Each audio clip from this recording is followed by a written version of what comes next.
Jacques, merci de me recevoir, merci pour l'invitation. On est dans ta chouette demeure orléanaise. Oui, et chouette demeure, c'est une copropriété, hein. Ouais. Je suis pas tout seul. Mais surtout que pour parler de Jeanne à Orléans, on va dire c'est un peu royal. C'est ça, oui. Et on s'était rencontrés il y a 2 ans. En fait, j'ai été tombé sur ton bouquin. Je sais plus si c'était à la librairie de Rennes-le-Château. Ou, je sais plus exactement. Je pense que c'était quand j'étais à Rennes-le-Château et je pense à la librairie où j'avais vu ce Jeanne d'Arcadie. Et c'était ce terme Arcadie qui sonne un petit peu comme comme un voyant qui clignote. Genre tiens, ça a aiguisé ma curiosité. Et j'étais tiens, Jeanne et l'Arcadie, je voyais à peu près l'idée qui pouvait aller derrière, mais c'était justement Jeanne, je l'avais encore jamais vu lié au mystère de Rennes-le-Château, donc c'était ça qui m'avait interpellé. J'avais lu la 4e de couverture, je crois, puis j'avais vu tout ce que tu mettais, je me suis dit tiens. Et puis et du coup après l'avoir lu, ça je trouve que c'est un des trucs qui est chouette aussi sur notre époque, parce qu'il y a quand même des bons côtés, on peut les souligner aussi, c'est le fait de pouvoir se rencontrer en fait. Tu lis le bouquin de quelqu'un, tu te dis tiens, ça me ferait plaisir d'échanger avec lui, qui m'explique un peu plus ses thèses, et puis tiens, tel truc là moi j'aimerais creuser, ou savoir qu'est-ce qui l'a amené à penser ça, ou c'est quoi ses sources.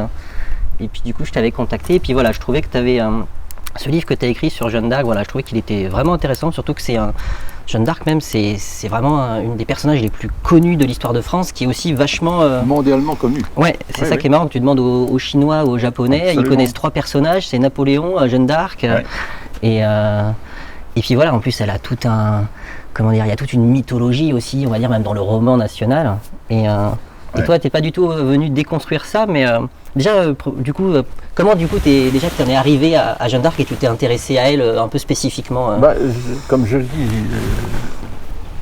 en fait dans ce bouquin, c'est que je suis né avec quasiment. Je suis d'Orléans depuis toujours. Quand j'étais jeune, j'étais louveteau, je dessinais, je défilais dans les défilés du 8 mai.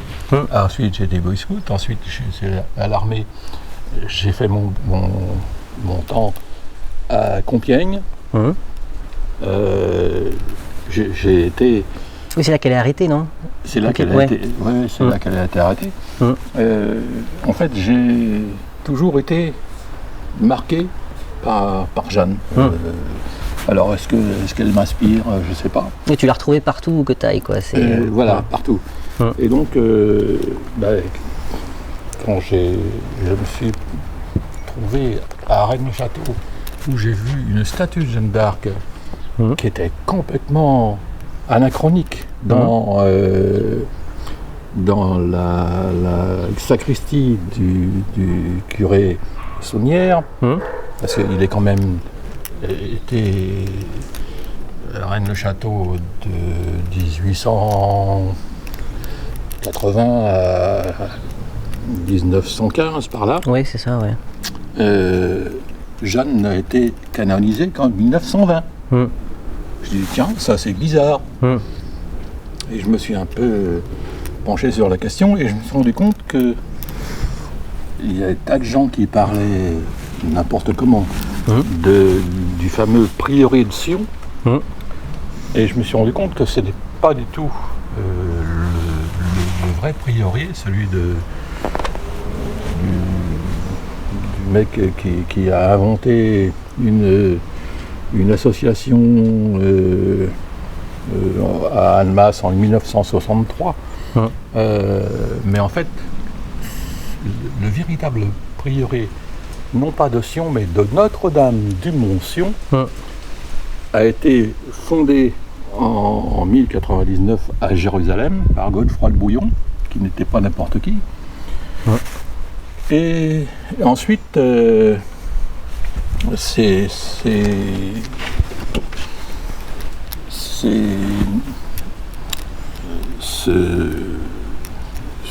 priori, pas ce priori, cet ordre de Notre-Dame du Mont-Sion, qui est devenu le cœur, le cercle intérieur des Templiers.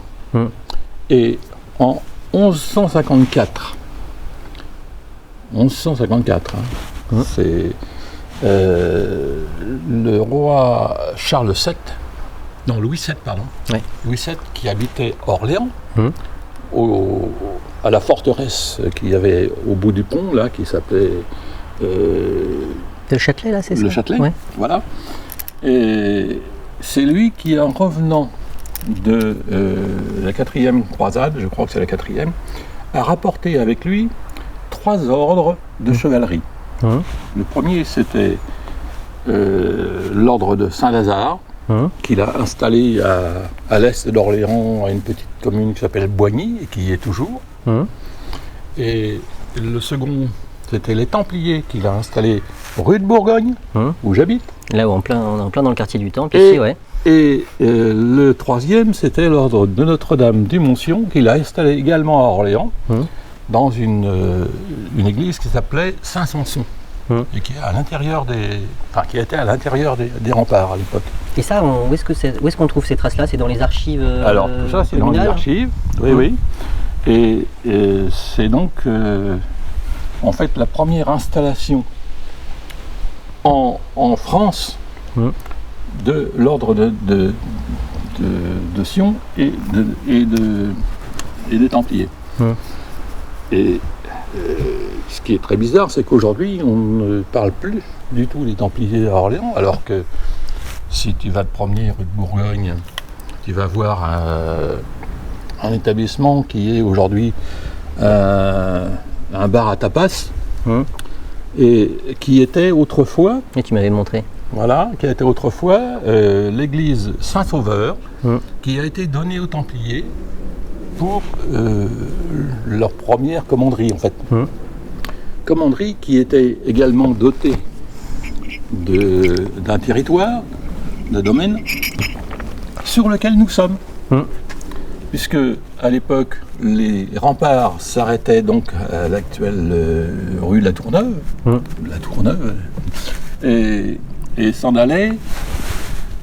Ça couvrait jusqu'à Semois, jusqu'à Fleury carrément, et dont la partie qui s'occupait actuellement non pas Saint-Jean-de-Bray, mais jusqu'à Saint-Jean-de-Bray, la partie Saint-Marc, où il y a l'église Saint-Marc encore. Ça fait penser un peu à l'enclos du Temple qu'il y a pu avoir à Paris, cet immense quartier templier, puis après toutes les dépendances. Mais qui est arrivé plus tard.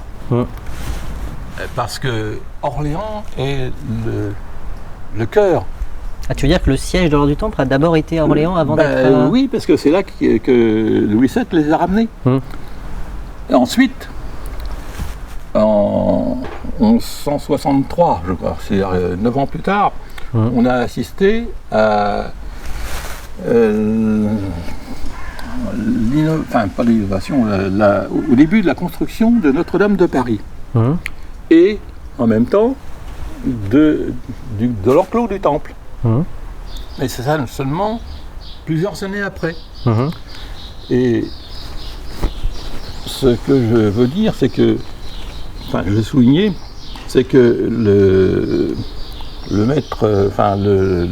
l'initiateur de la construction de Notre-Dame, Notre-Dame, entre guillemets, on en reviendra, typiquement templier. L'initiateur de cette construction, qui s'appelait, j'ai oublié son prénom, mais il s'appelait De Sully. On le retrouve là-dedans. C'est pas important. C'était un ami de Louis VII, et donc il était parfaitement au courant de l'arrivée des Templiers et de l'ordre de Notre-Dame de Sion. Et je cherche son prénom, mais ça reviendra. Ça va me revenir. C'est donc lui qui a commencé la construction de Notre-Dame, et c'est en même temps qu'on commençait à se construire l'ordre, non pas l'ordre, mais l'enclos du Temple à Paris, dans le Marais. Et donc,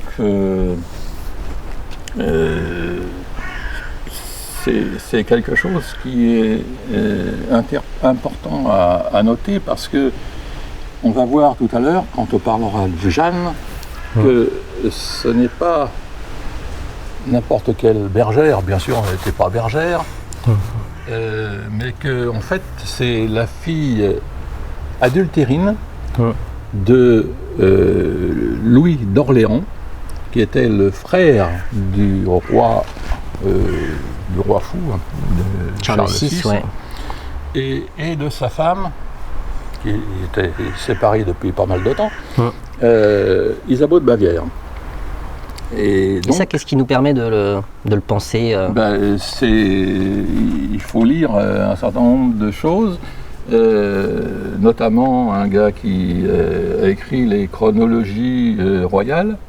J'ai oublié son nom, mais c'est dans le bouquin, donc qui dit que elle n'est pas née le 6 janvier 1412, mais 5 ans plus tôt, le 10 novembre 1407.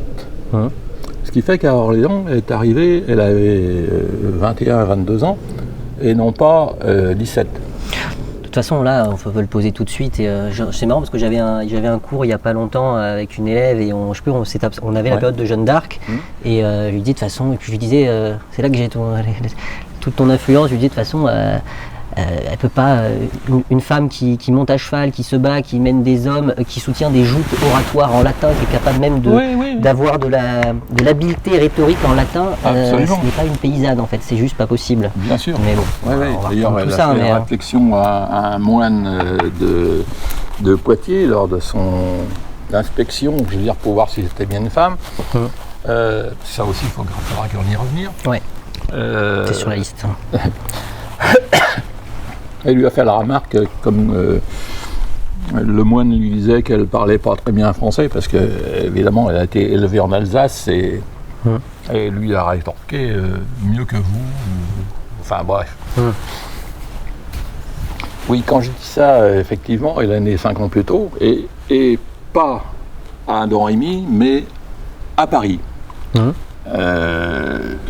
Elle est née c'est à l'hôtel Barbette, dans le Marais, et 15 jours plus tard, à peu près, son père biologique, Louis d'Orléans, ouais. Louis d'Orléans, a été assassiné par le Bourguignon. Pourquoi ? Parce que l'un comme l'autre étaient rivaux au conseil du roi, dans la mesure où le roi, effectivement, ne pouvait plus gouverner, il était zinzin. Et donc, c'était... deux grandes factions, deux grandes factions. Étant donné que Louis d'Orléans était l'amant de la reine, et il avait l'avantage d'influence sur le conseil. Et puis frère du roi, en plus, c'est pas... Et puis c'est le frère du roi. En plus, si le roi n'a pas d'héritier, en théorie, même dans la lignée, dans la succession dynastique, il est le premier sur la liste. Absolument. Donc il a été assassiné. Et on lui a fendu le crâne avec une hache. C'est violent d'ailleurs. Et on lui a coupé la main avec le gant. Une main à laquelle il avait un anneau. Pourquoi est-ce qu'on a coupé sa main et qu'on l'a emporté ? Et ça, on peut même le voir sur les enluminures d'époque, il me semble. L'anneau avait... Oui, tout à fait. L'anneau devait avoir une importance, je pense. Et enfin, quand je pense, j'en suis sûr. En fait, c'était très probablement un sceau templier. Indicateur d'une filiation, Voilà. Et donc, pour Louis d'Orléans est décédé. Le bébé qui était né 15 jours avant semblait présenter des défauts physiologiques, en ce sens qu'on ne savait pas trop si c'était une fille ou un garçon.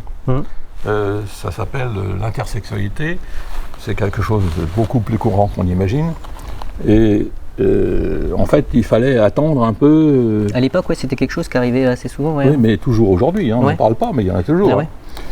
Et donc, il fallait attendre un peu pour voir comment ça allait évoluer. Et Louis d'Orléans a été assassiné par son rival, et la jeune Jeanne avait présenté des défauts physiologiques qui faisaient qu'on ne savait pas trop. Du coup, étant donné qu'elle était un enfant du péché, je dirais, Ouais. il y avait des quantités de libelles qui circulaient dans Paris. Et on a trouvé que c'était peut-être plus intelligent de marquer dans les registres que c'était un garçon mort-né et d'évacuer le bébé bien vivant, lui, en dehors de la sphère, je dirais, médiatique de l'époque. Donc on l'a confié à quelqu'un. Exfiltré, quoi, ouais. Voilà, on l'a exfiltré, oui. Donc on l'a confié à quelqu'un qui avait un intérêt à reprendre un petit peu de couleur au niveau de la noblesse. Et c'était comment ça s'appelait Monsieur Darc. Les Darc. Ouais. Les Darc. Et sa femme de Houton. Et ces gens-là étaient des petits nobles qui avaient perdu certains privilèges du fait qu'ils étaient devenus agriculteurs. Ouais. Mais... Le comble. Oui. Mon Dieu, les nobles qui travaillent, mais quel scandale. Oui, voilà, c'était tout. Oui. Vous avez pas honte, les gars? Ouais. C'est tout à fait le symbole de l'époque. Et donc, ça les avait sans doute mis, je dirais, dans une situation de discrétion, mais avec toujours quand même des rapports avec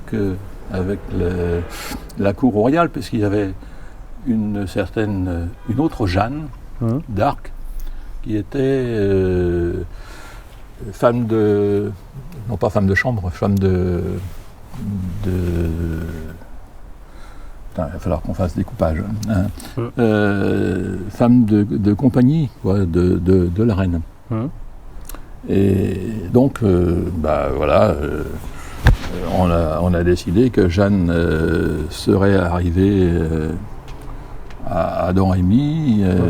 Qui est loin de Paris, sachant qu'en plus à l'époque, Don Rémy, c'est le duché de Bar, Lorraine, donc on est même, je ne sais même plus si on est dans le royaume de France. Plus que ça. À l'époque, Don Rémy était effectivement un comté à part, et le futur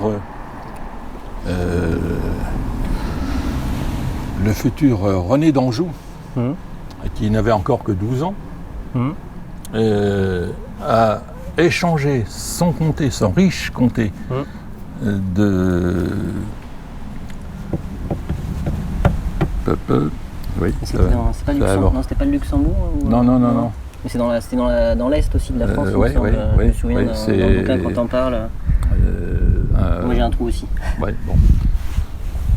Il a échangé son comté contre celui de Bar, parce que justement c'était là, enfin je suppose que c'est précisément comme s'il fallait qu'elle soit dans le patrimoine, quoi.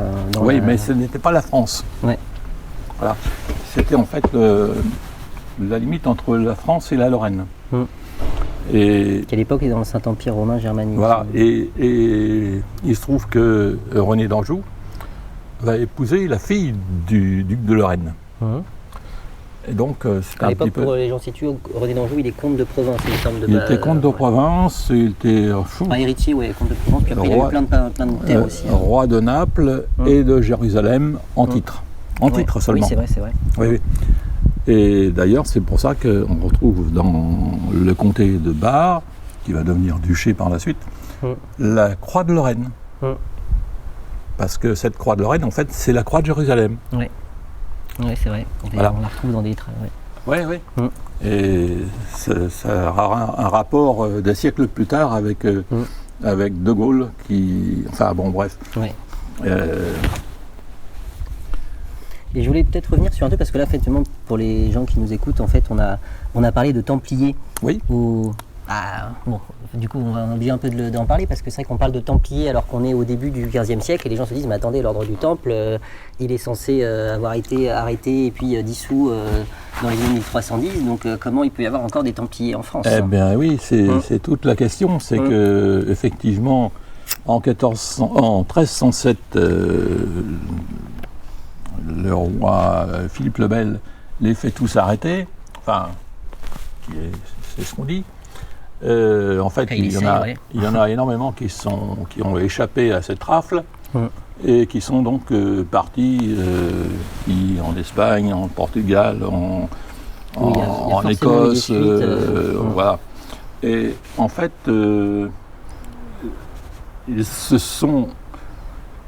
les Templiers sont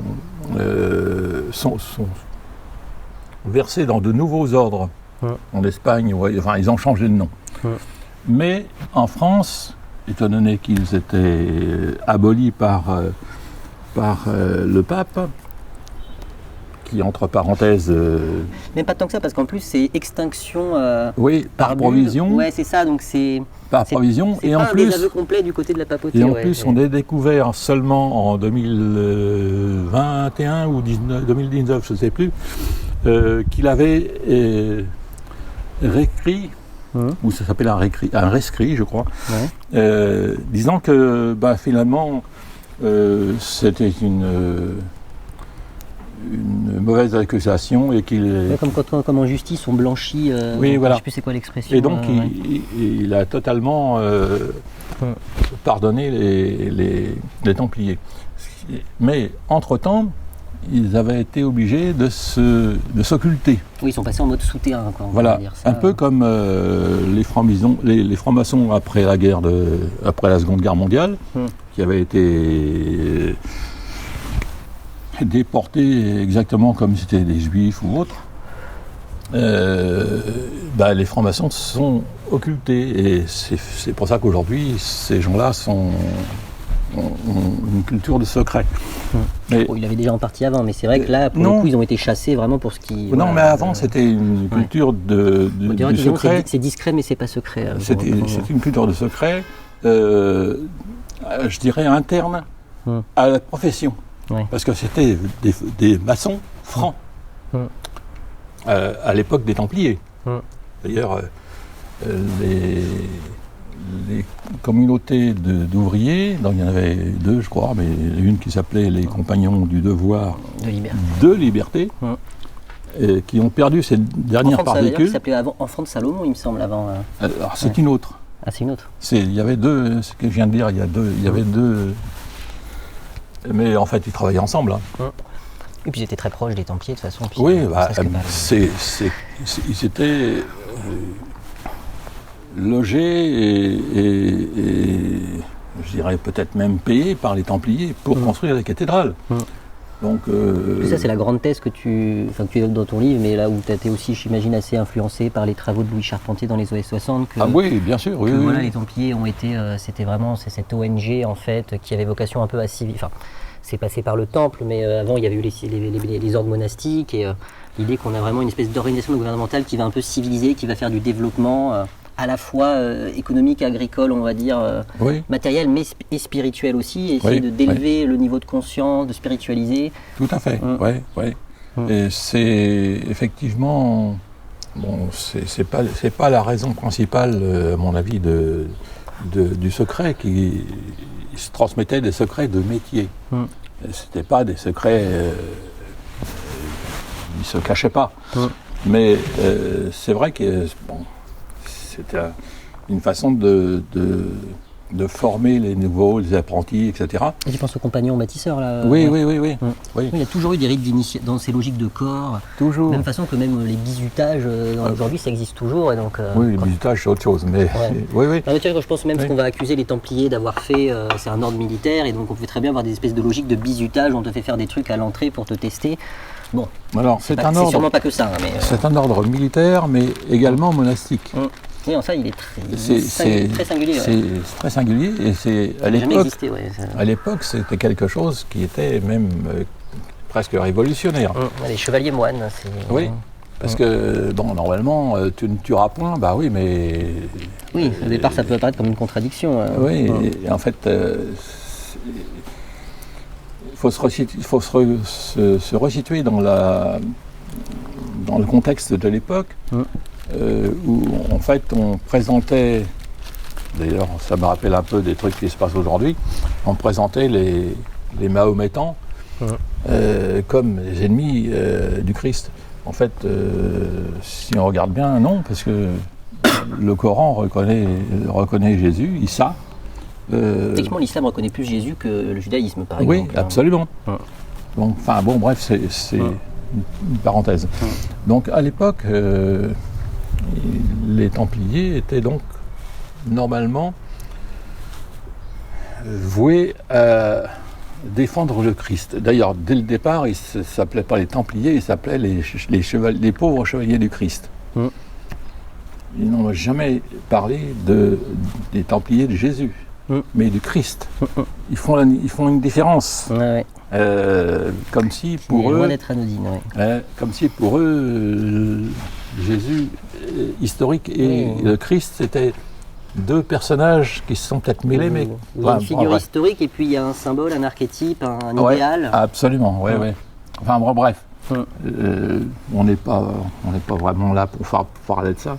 Bon, de toute façon, c'est... Oui, non, mais ça en fait partie. Pour comprendre, de toute façon... Ça en fait partie parce que... cette résurgence du temple qui a pu être incarnée par Jeanne, de toute façon, il faut avoir compris qu'est-ce qu'était le temple, donc... oui, et surtout qu'est-ce qui n'était pas aussi. Et surtout en quoi il croyait. Et c'est pas par hasard que le temple n'a jamais été associé à n'importe quel autre ordre monastique qui aurait dépendu de la hiérarchie cléricale.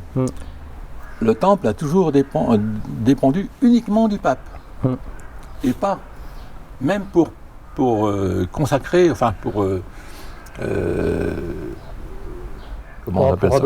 Pour ordonner leurs propres prêtres à l'intérieur.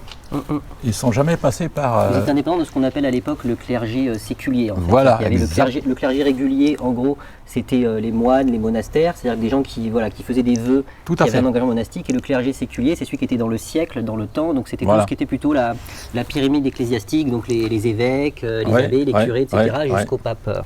Et il faut noter que, je dirais, l'acte de l'essence du temple a été fait par Bernard de Clairvaux. Or, Bernard de Clairvaux n'était pas un évêque, c'était un moine, à un certain niveau, mais qui avait eu surtout... Personnage exceptionnel. C'était exceptionnel, et qui avait surtout une connaissance qui était très inspirée par des antiques savoirs racine celte, celtiques. Voilà. C'est pas par hasard que c'est comment il s'appelle Étienne Harding, et puis même avant. Oui, il y a Étienne Harding, mais je parle même à la fin. Oui, Saint-Colomban Saint-Colomban, et puis surtout le moine, donc l'évêque d'Armagh en Irlande, qui est venu mourir entre ses bras, qui est celui qui a écrit qui serait, faut toujours mettre des conditionnels, celui qui a écrit les prophéties à propos des papes. Samalaki. Voilà.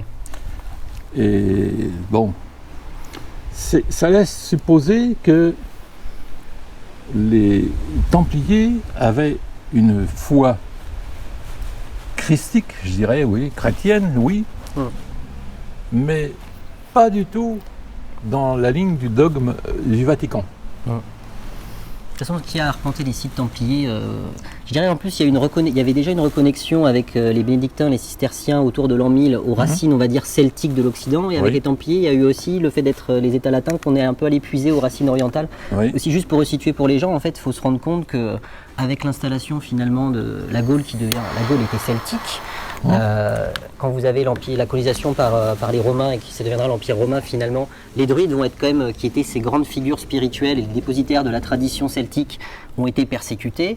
Il y en a pas mal en fait qui se sont réfugiés dans les îles britanniques, notamment en Irlande. Voilà, l'Irlande c'est le seul endroit qui n'a pas été. Les Romains avaient colonisé une partie de la Grande-Bretagne et donc en fait, et après vers le 5e, 6e siècle, il y a eu à la fois une christianisation de cette zone-là, on a eu des gens qui sont allés évangéliser l'île, mais une sorte de christianisme celtique, on pourrait dire, ce serait vraiment une espèce de syncrétisme des deux traditions. Et après, on va voir un retour de cette tradition celte par des moines justement irlandais qui vont venir s'implanter en France, notamment Saint-Colomban, et qui fondent des monastères. Et voilà, on a tout ce développement monastique. Il faut vraiment se rendre compte qu'autour de l'an 1000, la France, c'est vraiment un pays de monastères et d'abbayes en fait, et qui sont des endroits très importants, même ne serait-ce que sur le plan économique, parce que c'est là que ça travaille, ça fait travailler les artisans. On parlera aussi avec le temple qu'il y a ce double aspect aussi un peu civilisateur au sens presque matériel, et puis tout ce volet, on va dire, spirituel. Oui, tout à fait. Et donc, les Templiers, pour alimenter l'entretien des forts et des militaires en Orient, avaient implanté en France et en Europe en général même une quantité de commanderies où il y avait juste un Templier. Des fois il n'y en avait même pas, et surtout il y avait des sergents, des gens qui s'occupaient de la gestion des domaines, de l'élevage, etc. Et puis il y avait tous les gens qui travaillaient pour ça. Et tout ça, ça produisait énormément. En fait, en plus, il s'est trouvé une réforme agricole dans les mêmes temps, et ça produisait énormément pour alimenter les guerres de croisade. Une fois qu'ils ont commencé à perdre un peu, les croisés, je parle, pas les Templiers eux-mêmes. Oui, après la chute de Jérusalem. Après la chute de Jérusalem et surtout la chute de Saint-Jean d'Acre, c'est là que le roi Louis VII a rapporté avec lui les 3 ordres dont j'ai parlé tout à l'heure. Mais évidemment, ils avaient surtout beaucoup de production, mais plus tellement de militaires là-bas, ce qui fait qu'ils sont devenus très très très riches. C'était devenu le premier propriétaire foncier d'Europe. Absolument. Sauf qu'à l'époque, il faut se rappeler que c'est la terre, la richesse, c'est vraiment la terre et l'agraire en fait. J'ai vu, je ne sais plus quel auteur avait fait le somme.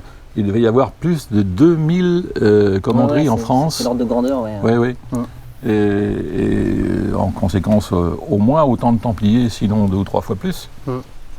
Ce qui fait que, il y en a eu à peu près 500 arrêtés par Philippe le Bel, mais tous les autres sont ou restés planqués, occultés, ou sont partis à l'étranger. Puis il faut rappeler ce que c'est ces commanderies à l'époque quand on se replace dans le système féodal du servage, où les paysans, en fait, le principe le système du Moyen-Âge est féodal qui repose sur le servage, c'est vraiment que les gens ne sont pas propriétaires de leur terre, on leur met à disposition la terre, on leur loue en certaines façons, ils bossent pour le seigneur et puis ils doivent donner une partie de la récolte, des denrées. Et en fait, alors que quand vous bossez dans une commanderie, vous allez potentiellement devenir un salarié agricole. Et donc c'est plus du tout le même. Voilà, vous n'êtes plus dépendant du seigneur. C'est plus la même chose. Et c'est la raison. Anthropologiquement, c'est révolutionnaire en fait. C'est la raison pour laquelle les ouvriers qui travaillaient pour les cathédrales étaient appelés les francs.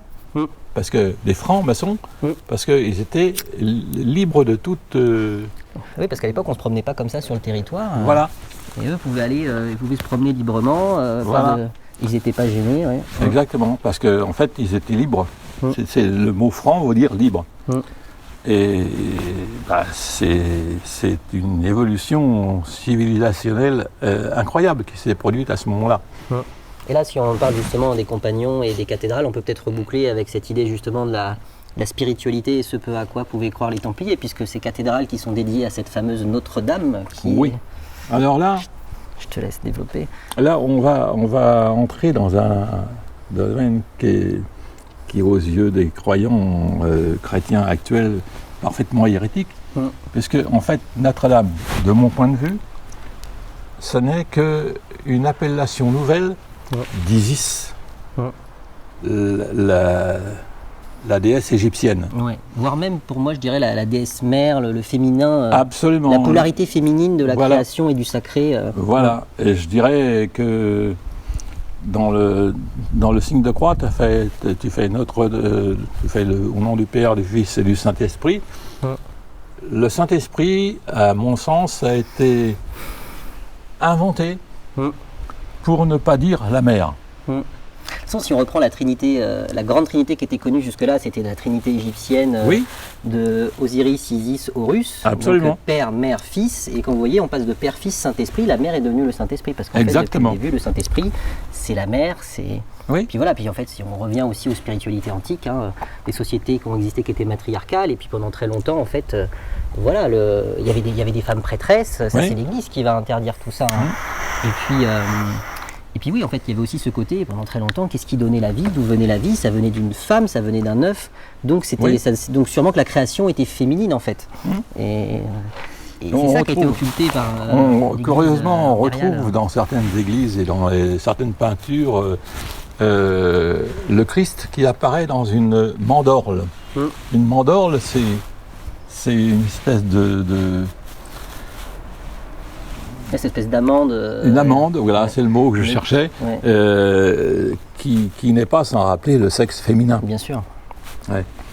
Et donc, ça, c'est un symbole que tu retrouvais déjà même dans les grottes préhistoriques. Quand tu allais dans la caverne, effectivement, tu pénétrais, c'était parce que c'est de là que c'est là qu'on avait vu que c'était là d'où venait la vie. En fait. Et en parlant de préhistoire, il se trouve que c'est un hasard, évidemment.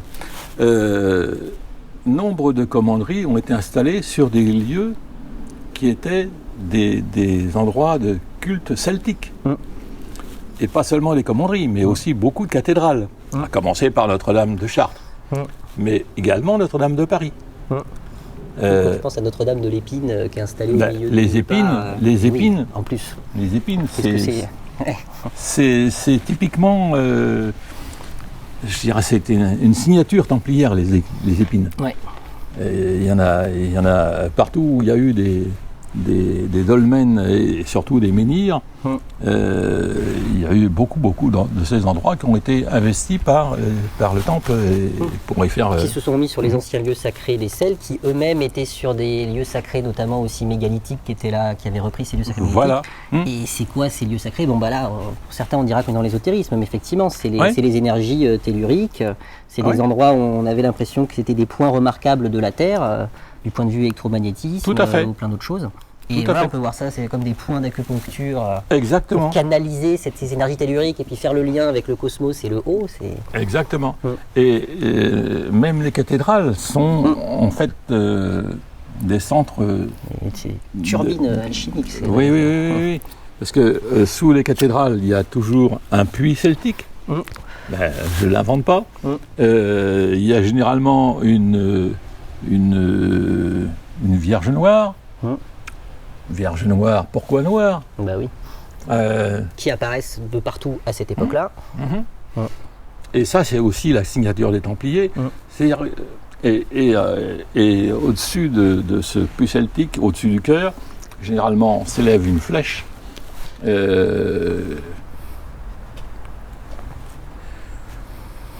Certains pensent que c'est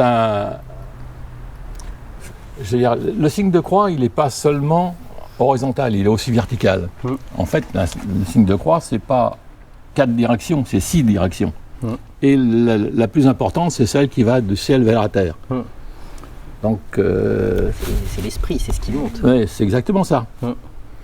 Et durant des siècles, on a dit la messe avec un autel qui était situé au cœur de la cathédrale. Et depuis Vatican II, on a retourné tout ça. Maintenant, le curé doit faire face au public. Mais c'est même plus au bon endroit. Je veux dire qu'il y a plein de choses comme ça qui sont sont les cathédrales, ça c'est même Fulcanelli ou d'autres l'ont bien montré, hein, c'est du symbole et de l'alchimie de partout. Je veux dire, tu prends Chartres, effectivement, 100%. tour du soleil, tour de la lune, le principe masculin, principe féminin, et puis sans même parler même des logiques aussi de géométrie, d'architecture sacrée, avec les proportions, il y a plein de... Il y a des choses absolument fantastiques. Les proportions musicales dans Chartres, normalement, notamment. Les dimensions de la Terre, ça il le montre assez bien, Charpentier, dans son bouquin. Bon, là, on ouvre plein de sujets, hein, mais... ça couvre, énormément de sujets, parce que j'ai dit une révolution culturelle. On s'en est pas suffisamment... on l'a pas suffisamment remarqué depuis, ou alors on l'a bien caché même, depuis la Révolution française. À l'époque, avant la Révolution française, il existait quand même énormément d'ordre plus spirituel que aujourd'hui c'est... C'est qu'avec la déchristianisation, et en fait on a jeté le bébé avec l'eau du bain, parce qu'avec la religion il y avait de la spiritualité, en fait en éliminant la religion on a enlevé la spiritualité qui pouvait l'accompagner. Oui, ce n'est plus que de la religion, sans spiritualité. Et restait plutôt la partie religion. Voilà. Il y avait une métaphore aussi que je voulais te partager, que je trouvais sympa, que j'avais vu chez Alexandre Rouget, qui la reprenait chez Adélio. C'est l'idée qu'en gros, principe yin et yang, en fait, tu vois, et que l'Occident, tel qu'il était devenu, notamment par l'Église romaine, qui avait absolument réduit la place de la femme, interdit à la femme la prêtrise, et puis lui dit en gros t'as juste le droit de te taire, sans même parler le péché originel qui dit quand même que c'est la femme qui a péché, donc ça explique, alors ça, la question du serpent, c'est encore une autre affaire. Voilà, et donc en gros que finalement l'Occident souffrait d'une espèce d'un déséquilibre profond des principes masculins, et là à entendre au sens ésotérique comme les polarités, pas homme comme forcément que juste homme comme femme, donc des principes yang on pourrait dire. Et que du coup, finalement, à l'époque des Templiers, tout ça, c'est un peu le rééquilibrer le yin, donc on va dire la polarité féminine et les principes féminins, donc esprit, mysticisme, intuition, création, connexion au divin, toutes ces dimensions-là en fait. Et que c'est à ça que vont servir notamment les cathédrales et tout ça. Oui. J'aimais bien le côté, voir ça sous le côté un peu yin-yang. Je trouvais que c'était... On veut remettre un peu, on veut ramener un peu le féminin en fait, finalement à cette époque. Oui, mais en fait il était... À l'époque celtique, le féminin était tout à fait, j'allais dire avouable. Les femmes étaient égales des hommes, au Moyen-Âge, même encore. C'est sûr que même tu voyais les Romains quand ils arrivaient qui disaient dis donc les femmes celtes elles peuvent faire vachement de trucs que chez nous elles n'ont pas le droit de faire quoi. Et du coup c'est vrai qu'on est revenu un peu du coup sur ce rôle du temple, et puis du coup qui correspond, il suffit même de regarder un peu quand on regarde l'histoire de l'Occident, on constate que cette période qui va de l'an 1100 à 1300 est une période de prospérité, de croissance démographique, économique. C'était pas parfait du tout. Aidé par le climat qui s'était amélioré. On va dire pas de catastrophe majeure pendant ce temps-là, mais il faut se rappeler qu'avant il y avait des famines récurrentes. Et là on a quand même une croissance de la population, et puis voilà, le temple qui va lancer... Ça, je trouve que c'est un truc qu'on observe bien, notamment sur le Larzac, qui avait ce côté un peu optimisation agricole. C'est-à-dire que, ici, c'est du cos, on va faire de la brebis à fond et du fromage, et en fait, on va rentabiliser, optimiser en fait l'espace. Et ça bénéficie effectivement à la population. Et donc voilà, on a ces 200 ans où le temple va amener tout ça. Et puis voilà, le temple n'était pas tout seul. Il y avait aussi tous ces ordres monastiques parallèles.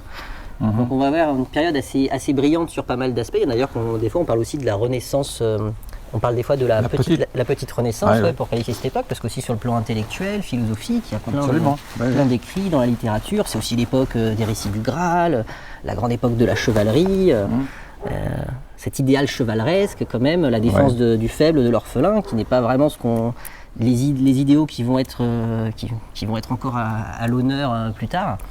Et donc après voilà, on arrive à ce Philippe le Bel qui aussi est on peut dire dans son rôle d'état central, ou qui voit à mon avis, Philippe le Bel était à l'époque, je dirais, un des premiers qui va... Je veux dire, on peut le comparer aujourd'hui à l'état profond. Ouais. Qui veut tout, voilà, qui veut tout diriger et qui veut surtout pas une puissance rivale, parce que les Templiers à l'époque auraient pu, s'ils avaient voulu, instaurer carrément un État européen sans roi. Oui, parce qu'ils avaient mis en place il y avait des logiques un peu européennes, mais presque on pourrait dire, pas Union européenne, mais où des idées un petit peu d'union des cultures et des nations. Oui, ils étaient quand même en rivalité avec les chevaliers teutoniques qui avaient toute la partie de l'empire, je dirais, héritier de Charlemagne, qui était plutôt...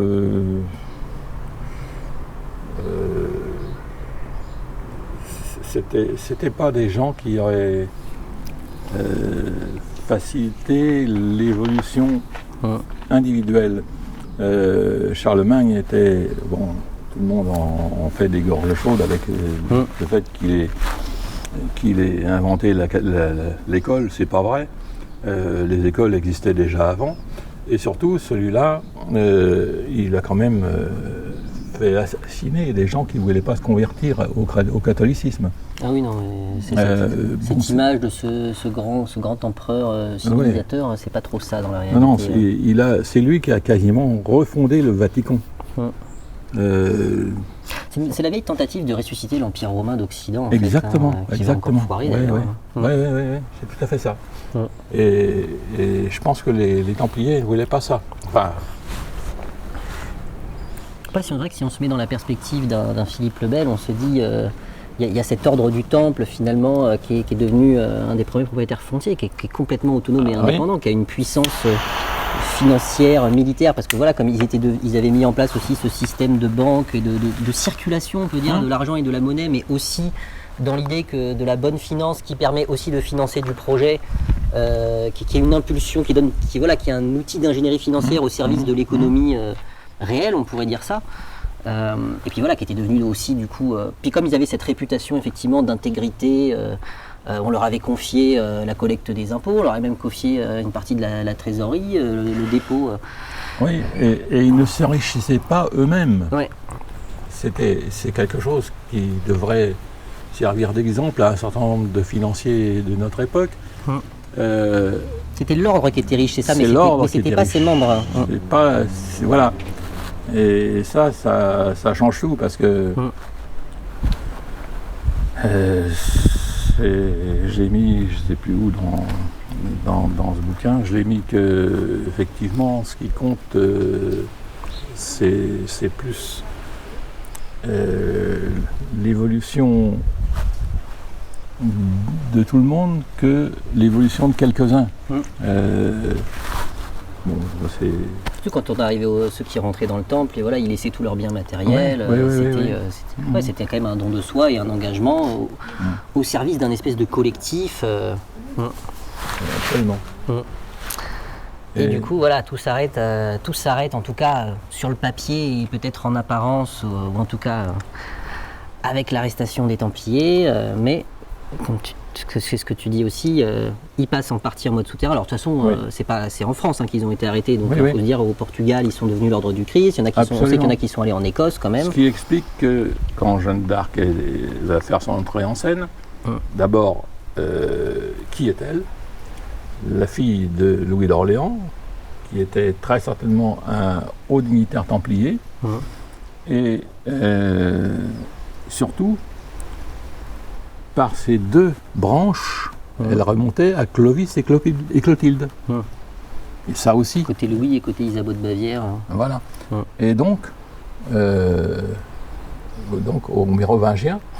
Cette fameuse lignée mérovingienne, voire à la lignée du Christ. Est-ce qu'on le prend ou est-ce qu'on se le met de côté celui-là? Alors ça...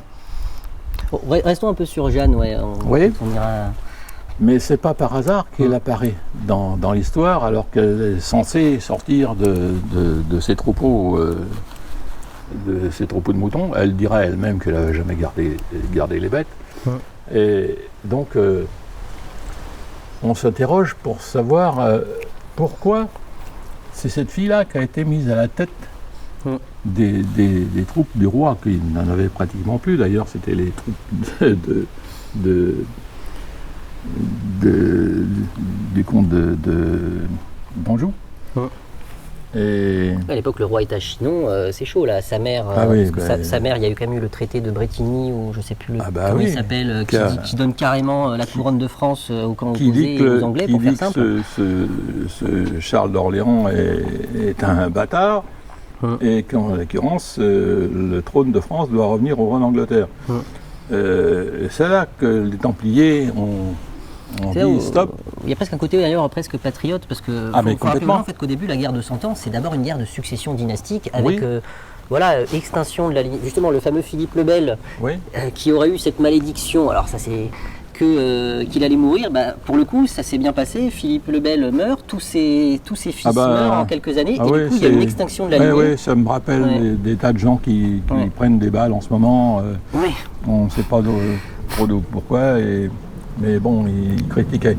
Et là, c'est pareil. C'est-à-dire que vous avez cette lignée des Plantagenets qui a aussi du sang de roi de France qui prétend à la couronne, et l'autre côté qui va donner les Charles VI et Charles VII. Voilà, deux branches en fait cadettes qui se. Donc au départ, c'est d'abord une guerre de succession dynastique, mais effectivement après qui mute. De fait, c'est quand même des armées anglaises qui se retrouvent en France, qui ravagent le territoire. On pense au Prince Noir et aux grandes compagnies. Et effectivement, qu'après, c'est comme s'il y avait une espèce de sursaut un peu patriote ou nationaliste. C'est pas qu'un peu patriote, c'est énormément patriote à mon avis. Oui, c'est tout à fait... Et toi, tu développes du coup cette idée que, quelque part, à l'époque, la situation est un peu désespérée. Le roi de France, il faut se rendre compte que tout le nord et l'ouest de la France sont occupés, entre guillemets, si on se place du point de vue français. Il n'était que le petit roi de Bourges. La cour est à Chinon, Paris est occupé. Puis en plus, il y a les Bourguignons qui sont en alliance, entre guillemets, avec l'Angleterre. Et du coup, il y a un peu presque une situation un peu désespérée, et il y avait peut-être besoin d'un symbole, d'un étendard. Et je pense que ce symbole, il était prévu et préparé bien avant. Parce que c'est quand même quelque chose comme une dizaine d'années avant le siège d'Orléans que ces voix supposées disent à Jeanne d'Arc, tu vas délivrer le siège d'Orléans. Il n'était pas mis. Le siège d'Orléans, il a été mis 8 mois avant qu'elle arrive. Pas 10 ans. Donc, il y a quelque chose qui s'est passé là. Soit les rois, les voix en question, venaient effectivement d'ailleurs, ou bien c'est que il y avait un plan. Aujourd'hui, on parle du plan, du plan de Q ou de Trump. Il y a des tas de choses qui sont très bizarres. C'est la planification, on pourrait dire. C'est la planification, et je pense que tout ça, ça a été préparé d'avance. Pourquoi est-ce que Jeanne est venue à Orléans? C'est pas pour délivrer les Orléanais, ils n'en avaient pas besoin. Leur patron, Charles d'Orléans, était prisonnier à Londres depuis une quinzaine d'années, depuis la bataille de Zincourt. Et en fait, il payait aux Anglais régulièrement sa caution, pas sa caution, ses rentes, en fonction du fait que les Orléanais payaient leurs impôts. Et pourquoi les Anglais vont-ils mettre le siège à Orléans? C'est pas pour prendre la ville, ils n'en avaient rien à foutre. C'est pour prendre les archives de l'ordre de Notre-Dame de Sion, qui était toujours, depuis 3 siècles, dans l'église Saint-Sanson. Et d'ailleurs, la première chose que va faire Jeanne en arrivant, c'est pas d'aller dire bonjour à l'évêque, à la cathédrale. La première chose qu'elle va faire, c'est aller à l'église Saint-Sanson. Et puis en sortant, elle va donner à son écuyer un petit anneau qu'elle le charge d'aller remettre à Jeanne de Laval, la veuve de Du Guesclin. On se demande pourquoi. Qu'est-ce que c'est que ce petit anneau? Dont tu expliques, bon, dans le bouquin, on peut le dire, que il a été aussi, lui, à un moment, le patron du temple en son temps, et ce qui pourrait expliquer aussi d'ailleurs ce côté meneur d'hommes, ce côté bon chevalier, puis que les gens le suivent, il a ses fidèles derrière lui. C'est vrai qu'il y a un côté commando d'ailleurs, et ce côté commando il fait vachement penser aux soldats du temple à leur grande époque. Il y a plein de choses comme ça qui sont bizarres. On se demande comment ça tombe comme des choses dans la soupe. Là, on se dit qu'est-ce qui se passe? Il y a un truc dans les genres de trucs très bizarres que tu relates aussi dans le bouquin, dont moi j'avais jamais entendu parler, c'est la fameuse cérémonie avec Charles VII qui se déroule à l'abbaye de Cléry, de Fleury, pardon. Les trois, comment ça s'appelle, les trois, pas les trois promesses, les trois donations. Oui, mais c'est pourtant quelque chose de connu, mais personne n'en parle. Alors que pourtant, là, il y a des... C'est étrange, quand on lit le truc, on comprend pas. Et c'est bizarre, c'est que c'est un curé qui en a parlé, je ne sais plus dans quel bouquin, et qui a rapporté les paroles, les choses qui s'étaient passées. Jeanne a effectivement demandé au roi, enfin, qui n'était pas encore roi, il n'était pas encore sacré, elle a demandé au dauphin qu'il concrétise la promesse qu'il lui avait faite quelques mois avant qu'elle ne gagne toutes les batailles. Et il lui a dit, bah ok, je t'ai promis, qu'est-ce que tu veux? Et elle lui demande son royaume. C'est quand même le silence. Parce que plus de la part de Jeanne, ça paraît saugrenu.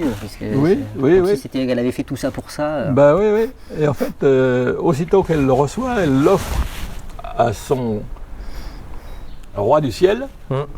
Elle dit jamais Dieu, elle dit jamais Jésus, elle dit le roi du ciel. L'expression c'est roi du ciel, ouais. Et par la voix qu'elle est seule à entendre, elle l'accepte et elle le remet au dauphin Charles, mais non pas comme un cadeau, comme une charge. Et tu seras lieutenant du roi du ciel, lieutenant sur terre, ce qui n'a rien à voir avec l'héritage des Carolingiens.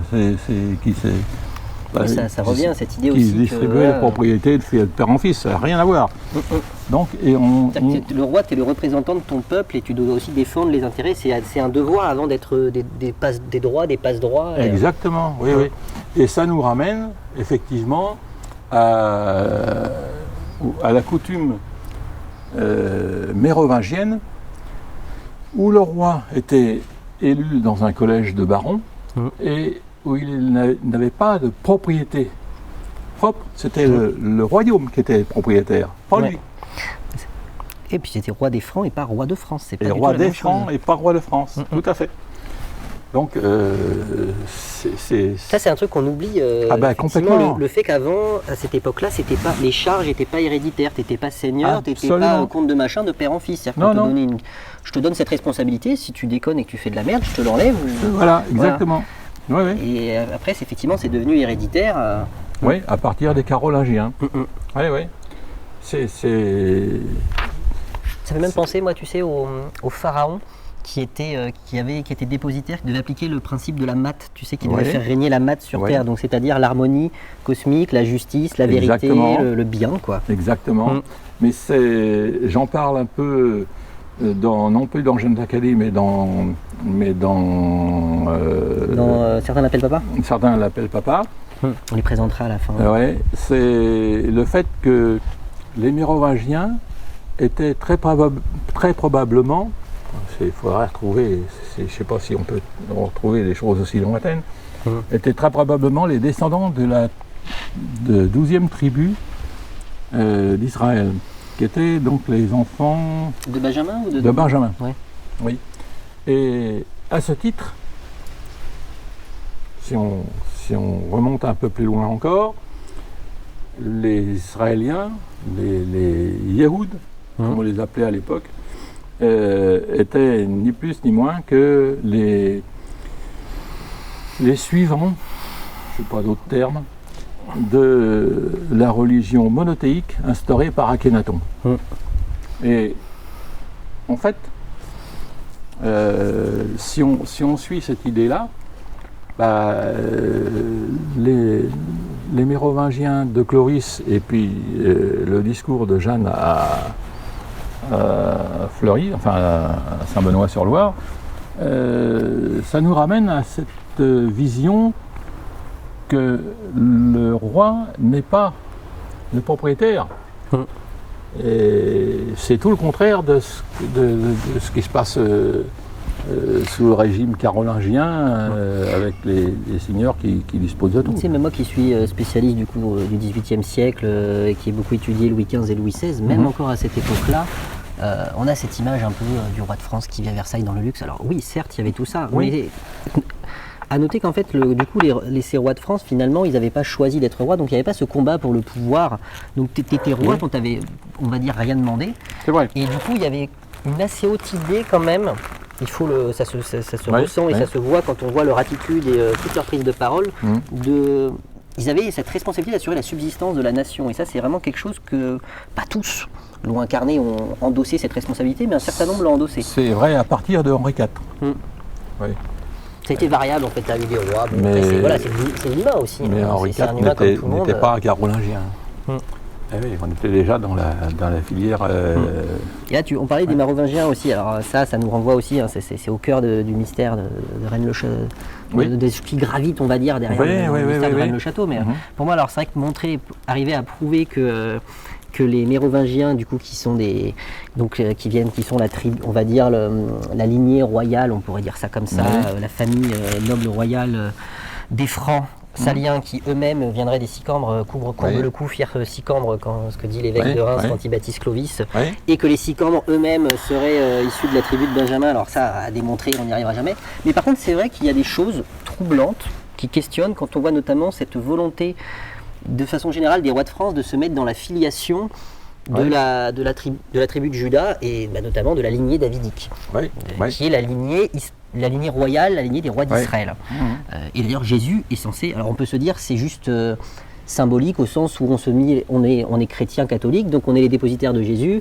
Jésus était censé être issu de la lignée davidique. Oui, mais je me suis toujours posé la question parce que est-ce que Joseph était de la lignée davidique Est-ce que c'est bien lui le père Si c'est lui le père, c'est fini, on ne parle plus de Jésus-Christ. C'est un homme comme un autre. Puis en fait, même si tu prends en plus, admettons en fait l'histoire que nous raconte la Bible, que Jésus est issu de la lignée davidique, là c'est pour faire le lien avec Marie-Madeleine et la descendance du Christ, s'il y a bien une chose qu'un héritier d'une lignée royale est obligé de faire, c'est de se marier et d'avoir des enfants. S'il y en a bien un qui a non seulement, c'est même pas seulement qu'il a possibilité, c'est qu'il a presque une obligation, il doit perpétuer la lignée. Donc si votre Jésus est censé être de la lignée davidique, c'est presque impossible qu'il n'ait pas été marié, qu'il ait eu des enfants. Eh oui, absolument. Bon, ça ce serait un... C'est un truc que montre assez bien, ça je trouve, Lawrence Gardner dans le Bloodline of the Holy Grail, il a bien... Où tu reviens justement en fait, c'est quoi les rites et c'est quoi la culture et c'est quoi justement les règles à l'époque dans la société juive et notamment vis-à-vis de cette lignée royale, et c'est précis, on sait plein de trucs et tu peux relire toute l'évangile avec cette clé de lecture là, et en fait il y a des choses qui sont même dans les évangiles actuels qui pourtant sont plus que retravaillés. Non mais c'est clair, c'est ce qui me fait dire que les Templiers ne pensaient pas le dogme Vatican. Ils avaient une dévotion pour Jésus-Christ, pour le Christ. Jésus, c'est encore autre chose, mais absolument pas pour suivre ce que vous enseignez la religion déjà à l'époque. On voit cette rupture avec l'Église romaine, avec tout ce côté système de domination qui empêche les gens de s'élever, de réfléchir, qui est un peu... un système de contrôle social. Hein. C'est exactement. C'est ça. Après, les religions, historiquement, ont souvent servi à ça, et les cléricalismes aussi à ça. Mais de toute façon, même quand on regarde les Templiers, quand on leur posait cette question, vous crachiez sur la croix, vous avez renié le Christ, ils ne le contestent pas vraiment, en fait. Mais par contre, on a l'impression qu'il y a des gens qui ne comprennent plus trop pourquoi ils font ça, à la fin. Comme si au début, il y avait eu... là, en fait, on fait aussi ce lien entre le fait qu'au sein du temple, a probablement existé des gens qui étaient, même je pense qu'il y avait des sergents, des simples, je pense même que les gens qu'on envoyait en Orient, à l'intérieur je pense qu'il y avait des moines, plus un côté plus moine spirituel initié. Il faut se rappeler qu'on est à l'époque de l'alchimie médiévale aussi, ces gens-là... Qui a été très développé chez les Templiers. Et en fait, qui était déjà chez les bénédictins. Il suffit d'aller dans une abbaye bénédictine et de regarder un cloître et de regarder les symboles que vous voyez. Oui. C'est alchimique de partout. Et en fait, à l'époque, l'alchimie, c'est pas transformer l'or en plomb. Après, c'était juste des systèmes de symboles et d'allégories sur l'élévation, le travail sur soi, la connaissance de soi et du monde. Oui. On voit qu'il y a eu ça a traversé le temple aussi. J'ai un peu la sensation qu'on retrouve l'alchimie à travers la physique quantique moderne. Mais bon, on prendrait trop loin. Ça c'est un truc que tu développes bien dans le. Mais ça pas mal en fait. C'est ça aussi le truc qu'on peut dire génial de notre époque, c'est qu'on a de la science d'avant-garde qui vient nous dire la même chose que ce que des vieilles traditions disent depuis des millénaires. Ma question étant comment eux le savaient-ils? Absolument. L'idée que tout est intriqué, enfin voilà, il y a un certain nombre de principes, c'est assez fascinant. Et alors pour revenir à Jeanne, si on refait un petit peu cette histoire du coup, quand on termine un petit peu l'histoire de Jeanne du coup, donc effectivement il y a eu la délivrance d'Orléans qui n'aurait eu aucun sens sauf à admettre qu'effectivement les Anglais étaient venus chercher quelque chose. Comme tu me disais d'ailleurs, c'est toi qui disais que je crois qu'il y a même le commandant anglais, il se demande mais qu'est-ce que je fous à faire le siège d'Orléans Qui a eu l'idée de faire le siège d'Orléans? Je veux dire qu'ils savent même pas eux-mêmes. Et puis alors, ce qui était assez extraordinaire, c'est que bon, il y a la bataille du Fortin qui est au bout du pont. Bon, elle la gagne. Et puis le lendemain, le dimanche, hop, les Anglais ils se réunissent en ordre et puis hop, ils disent on ça va. C'est quoi cette affaire-là? Je comprends pas. C'est pas une guerre, ça. C'est de la comédie. Ouais. C'est du cinéma. Ça me rappelle un peu ce qui se passe maintenant. Donc après, voilà, il y a eu plusieurs batailles qu'on va dire qui leur font un peu lâcher du terrain aux Anglais de ce côté-là. Après, il y a la fameuse triple donation. C'est avant le sacre à Reims. Ça, après Patay, ils vont se reposer à Sully, chez un Templier qui s'appelle, je ne sais plus le nom de son nom. Bon, bref, peu importe. Et à partir du moment où ils sont là à Sully, et ils vont ce qui est à côté, à Saint-Benoît-sur-Loire. Magnifique abbaye à voir d'ailleurs au passage pour faire un peu, parce que vous avez quand même les reliques de Saint-Benoît là-bas, qui est celui qui a donné son nom à la règle bénédictine, qui a été au cœur de la vie de centaines de milliers de moines pendant 1500 ans, donc c'est pas rien. Oui. Et ils sont allés chercher ces reliques au Mont Cassin, au Mont Cassin, en Italie. Bon, c'est vraiment ça aussi. Ça fait partie d'un autre bouquin que j'avais écrit sur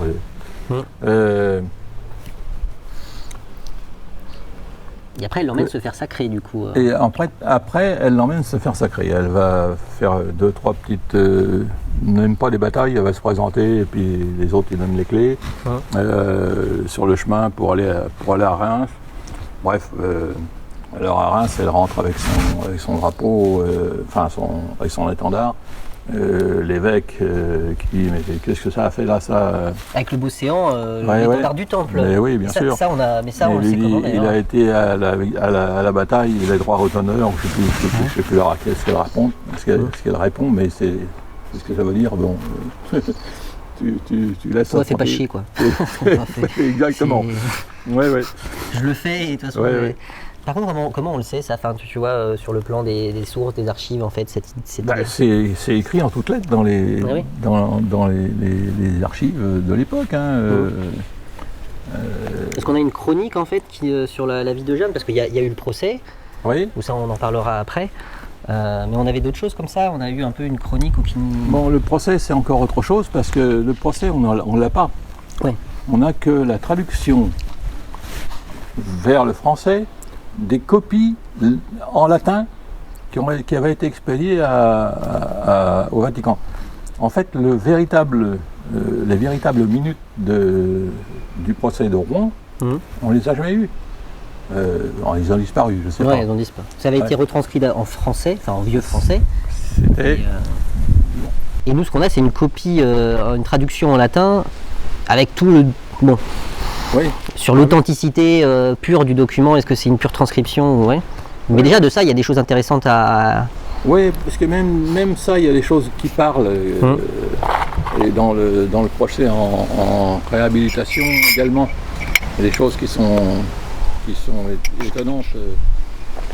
Après, une dame qui, je sais plus, Henriette de je sais plus quoi, qui dit mais oui, la Jeannette, on la connaissait quand elle était toute jeune, quoi. Mais en fait, ils ne l'ont pas vue entre 13 et 19 ans. Elle était à l'intérieur de la forteresse qu'il y avait sur l'île, au milieu de la... Parce qu'il faut rappeler quand même que cette Jeanne, quand même, elle débarque, elle part quand même, elle part, je sais plus, elle se fait escorter par quelques chevaliers, et puis elle arrive, elle parle, elle reconnaît le roi, et puis d'un coup on lui confie une armée. Enfin, vous imaginez qu'à l'époque, vraiment, une paysanne, elle arrive et elle va parler au roi et on lui file une armée. On laisse met une femme à la tête d'une armée dans les mentalités de l'époque, c'est juste... Mais elle a été contestée par un certain nombre de capitaines, qui d'ailleurs ils l'ont un peu trempée en la faisant monter sur la rive gauche de la Loire. Ils sont arrivés là, merde... Orléans, c'est de l'autre côté, c'est la rive droite. Donc ils sont été obligés d'aller jusqu'à Chessy et passer au bateau et faire retourner toute l'armée jusqu'à là pour revenir par la rive droite. C'était pas cohérent. Et il y avait de la trahison dans l'air là. Et en fait, bon. Oui, parce que même on peut dire pour des gens entre guillemets templiers, bon, être commandé par une femme à l'époque, il y en a pour beaucoup, ça passait pas. Oui, c'était pas. Bon, il y avait des chevalières, ça existait, mais plutôt dans les ordres religieux. Mais là, être commandé carrément, là, c'est. Mais là, non, c'était impensable. Et en plus, elle se bat, en plus, elle est au combat, quoi, c'est ça, on le décrit, elle monte à cheval. En même temps, elle a dit que son épée n'avait jamais tué personne. Ouais. Bon. Bah, elle est pas derrière, voilà. Elle est quand même. Elle monte à cheval, elle porte une armure. Ça s'improvise pas. Ah bah oui. C'est plein d'incohérences tout ça. C'est complètement. Moi, ce qui me fait le plus rigoler, c'est que presque la version qu'on nous apprend, c'est un conte de fées ou. C'est un conte de bonne femme, c'est pas politiquement correct de dire ça, mais... C'est un conte de fées. C'est une bergère paysanne quand on des voix. Bon, on peut être sérieux 2 minutes là. C'est quoi la vraie histoire? On va savoir, elle était peut-être claire-entendante, c'est possible. Mais dans ce cas-là, qu'est-ce qui lui parlait? T'expliques à un moment, il me semble d'ailleurs, une hypothèse sur ce que pourraient être ces fameuses voix. Oui, parce qu'il y a certains ordres, notamment les clarisses, qui avaient des interfaces pour parler au peuple, qu'ils les appelaient les voix. C'est bon. Le problème aussi qu'on a des fois avec l'histoire, c'est qu'on oublie que certains mots à l'époque ont plusieurs sens en fait. C'est exactement pareil avec la Bible en fait. Oui.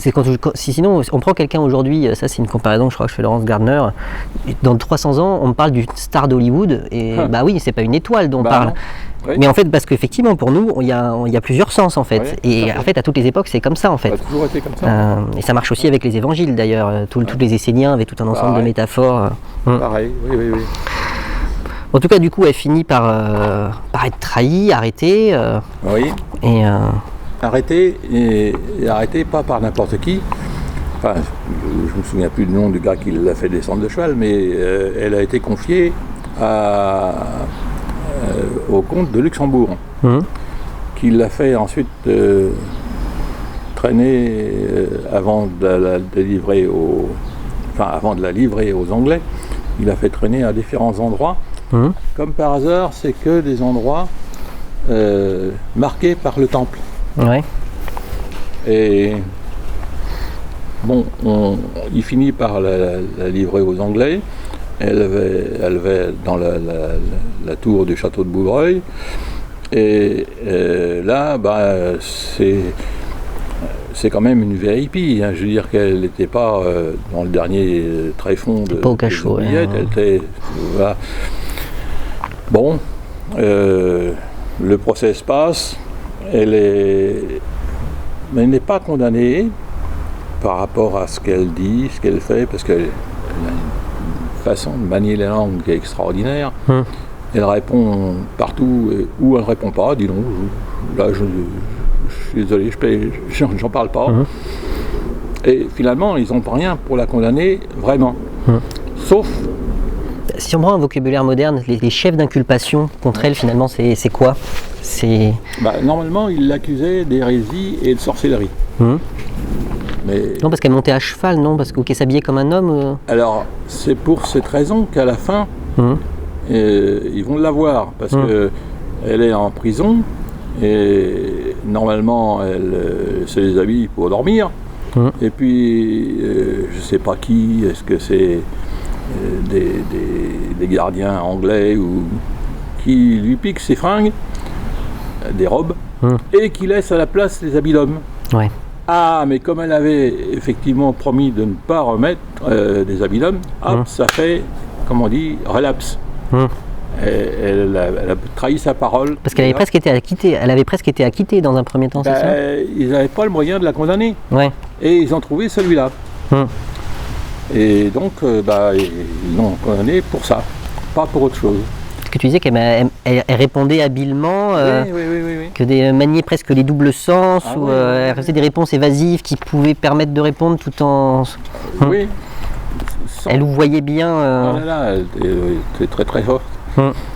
Et donc, finalement, ils l'ont condamné pour ça, pour avoir remis des habits d'homme, et rien d'autre. Et ça, c'est une certaine manière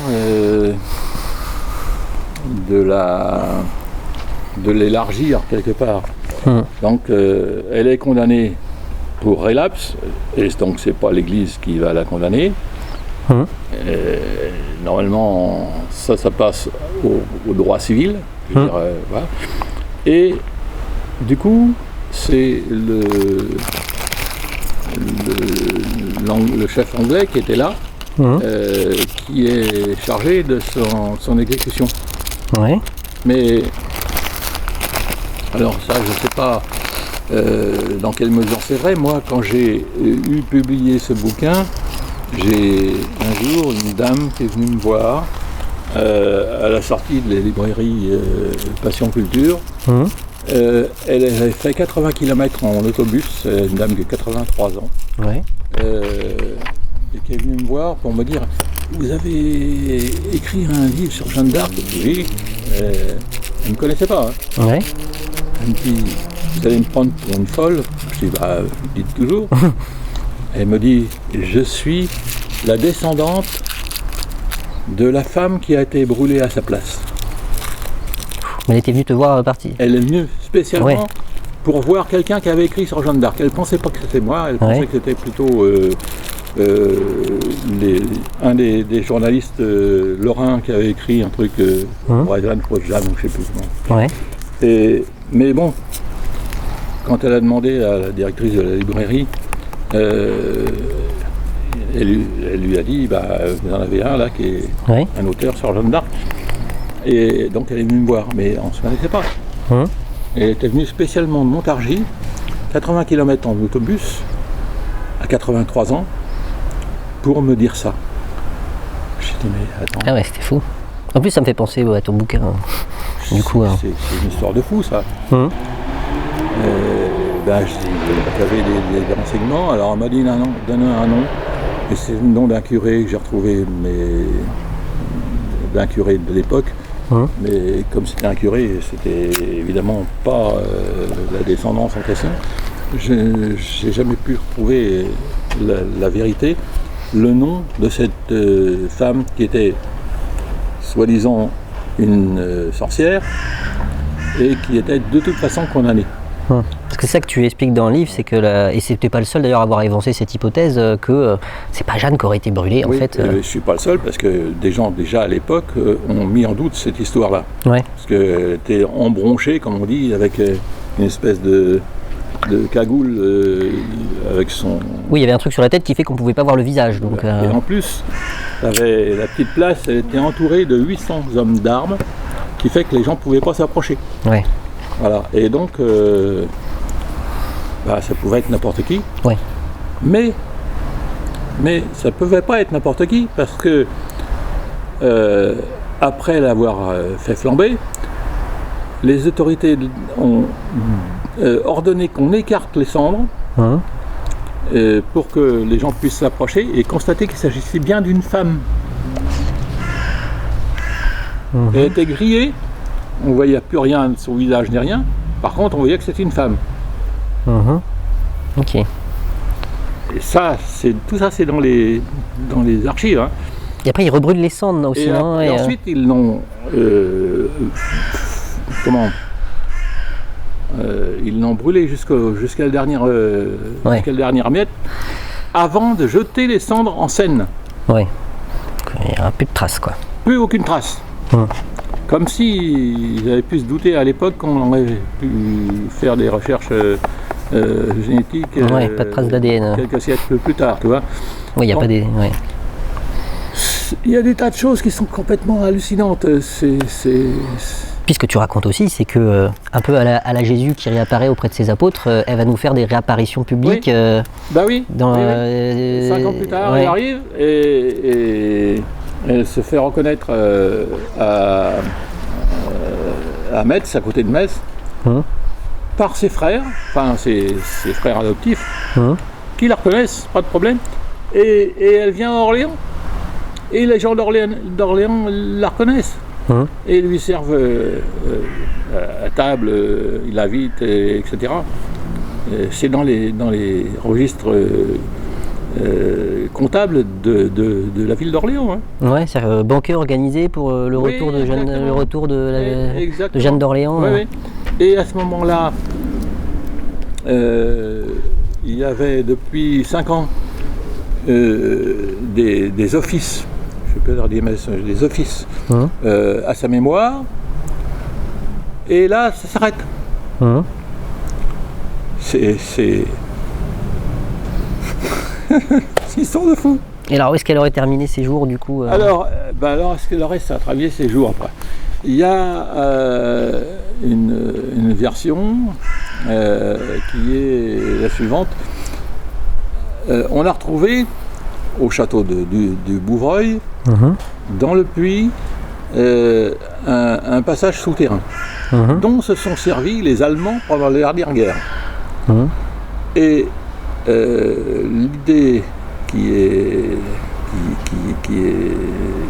la source de ça, c'est qu'on l'aurait fait et on l'aurait exfiltré. Alors qui? Sans doute des Templiers, je ne sais pas. Et on l'aurait ensuite conduite en Savoie, hors France, au château de Montrottier, où aujourd'hui encore on peut te faire voir la chambre de la Pucelle. Ouais. Aucun lien. Non, aucun lien. On ne sait pas qui c'est une nana de l'époque. Tiens, aucun lien. M'en fous, ouais. Évidemment. Oui, c'était fin de la vie publique. Ça me fait un peu penser à Jésus aussi et la crucifixion. Oui, c'est ça correspond. Bon, t'as fait ton rôle, t'as joué le rôle qui était. Maintenant, il faut disparaître de la vie publique. Voilà, c'est très comparable. Jésus n'est plus le Christ. Le Christ, il est remonté là-haut. Et le Jésus humain, et il continue de vivre un certain temps. Jeanne a donné cette impulsion dont avait besoin à l'époque ce camp français, on va dire, pour faire simple, pour se relancer contre l'occupation anglaise, de la même façon que... Bon, en plus Jésus, il avait besoin de ressusciter sous 3 jours parce qu'il l'avait annoncé et qu'à l'époque, c'était les prophéties qu'il fallait réaliser pour se faire reconnaître Messie. Donc il fallait passer par là pour que les gens y croient. En tout cas, que ceux qui n'y croyaient pas, peut-être, se mettent à y croire. Ou arrêtent de douter. Mais je suis sûr qu'il a été effectivement crucifié, qu'il a souffert, c'est sûr. Mais était-il mort sur la croix? Il y a tellement de trucs, même dans l'évangile, il y a tellement de trucs qui vont pas. Le fait que même Pilate qui s'étonne, il est déjà mort, mais attendez, ça fait que 3 heures. Le glaive qu'on te met à un endroit qui permet d'éviter de s'étouffer. La myrrhe qui sont des cicatrisants. Il y a plein de trucs. Après, il y a toutes les histoires. Bon, c'est un autre qui a été crucifié, le frère jumeau. Bon, il y a 50 000. Celle-là, moi non plus, mais. Non, d'autant que Thomas, effectivement, ça veut dire jumeau, mais il était effectivement jumeau d'une sœur. Pas forcément jumeau du Christ. Bon. Mais oui, voilà, en tout cas, pour que il fallait que la vie publique s'arrête pour que l'impulsion soit donnée. Et Jeanne, pareil. Et donc, elle aurait même été mariée. Alors, il y a eu des petits. Il est resté 4 ans, je crois, à Montretier. Et un jour, il y a une petite compagnie de soldats qui vient à Montretier, qui donne l'assaut 10 minutes, le temps pour dire que le château se défend. Et puis, hop, on leur ouvre les portes. Et ils emmènent Jeanne au Luxembourg. Chez, je ne sais plus comment elle s'appelait, la comtesse du coin. Et là, elle va épouser un mec qu'elle connaissait depuis le mariage avant qu'elle ne parte dans son trip, depuis le mariage de Baudricourt à Baudricourt, c'était à... Ah putain, faut pas perdre la mémoire. En Alsace, quoi, enfin en Lorraine. Ouais. C'était un chevalier qui avait été invité au mariage. Elle l'avait rencontré là. Et elle avait eu le coup de foudre. Et puis quelques années plus tard, elle le retrouve à Arlon, donc au Luxembourg. Et donc elle se marie avec lui, voilà. Et ils auront encore quelques aventures parce que, enfin, elle aura encore quelques aventures parce qu'on a entendu parler d'elle, notamment dans un appel qu'elle a fait au roi d'Espagne pour venir aider la délivrance de La Rochelle, qui était assiégée par les Anglais. Et puis, dans une aventure qui est arrivée en Allemagne, où elle est allée se mêler de l'élection.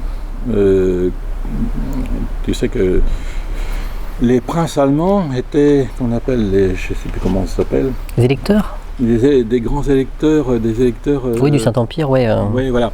On appelait ça les électeurs. Et donc, elle est allée se mêler d'élections. Ouais, je vois, ouais. Voilà. Et on l'a dit, bon, ça va, tu retournes en France. Mets-toi de tes affaires. Voilà, mets-toi de tes affaires. Donc, voilà, elle est rentrée, et puis plus personne n'en a entendu parler. Elle a eu, alors est-ce que c'est les siens, ou est-ce que c'est son mari adoptif, ouais. Je sais pas. Elle a eu 2 enfants. Bon, moi, oui. Dans cette histoire, j'ai T'as pris l'hypothèse. Pris l'hypothèse que c'était les siens et que bon. Pourquoi pas. Mais c'est authentique. Il y a eu effectivement et donc ensuite ils auraient vécu au château de Chauny. Il serait mort de sa belle mort. Et voilà. Et donc elle aurait été enterrée. Inhumé à l'église de... Oui, je sais plus comment elle s'appelle non plus. Ça termine par I, il me semble. Pas Chauvigny ou un truc comme ça. Pouligny. Celle où il y avait... Sur Madon. Puis il y a cette histoire de la pierre tombale, là. Oui. C'est à cet endroit-là. Oui. C'est pas Pouligny ou un truc comme ça. Puligny sur Madon.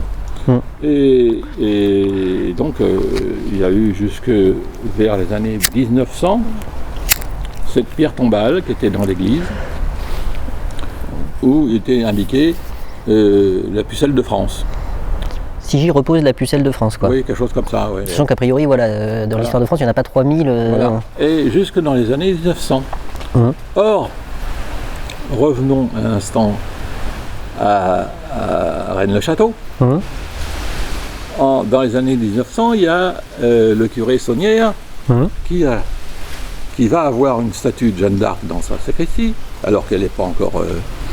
je veux dire, à Orléans, on a le père Dupont-Loup qui laissera une trace dans l'histoire avec la chanson Père du Pont-Loup,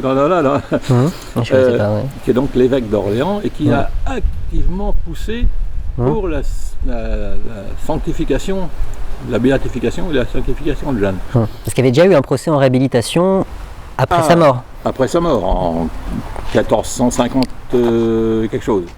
C'était pas René d'Anjou, non? Ou qui c'est qui pousse le... René d'Anjou, je ne sais pas s'il était encore là. Ouais. Mais en tout cas, c'est sa famille d'adoption qui avait demandé effectivement...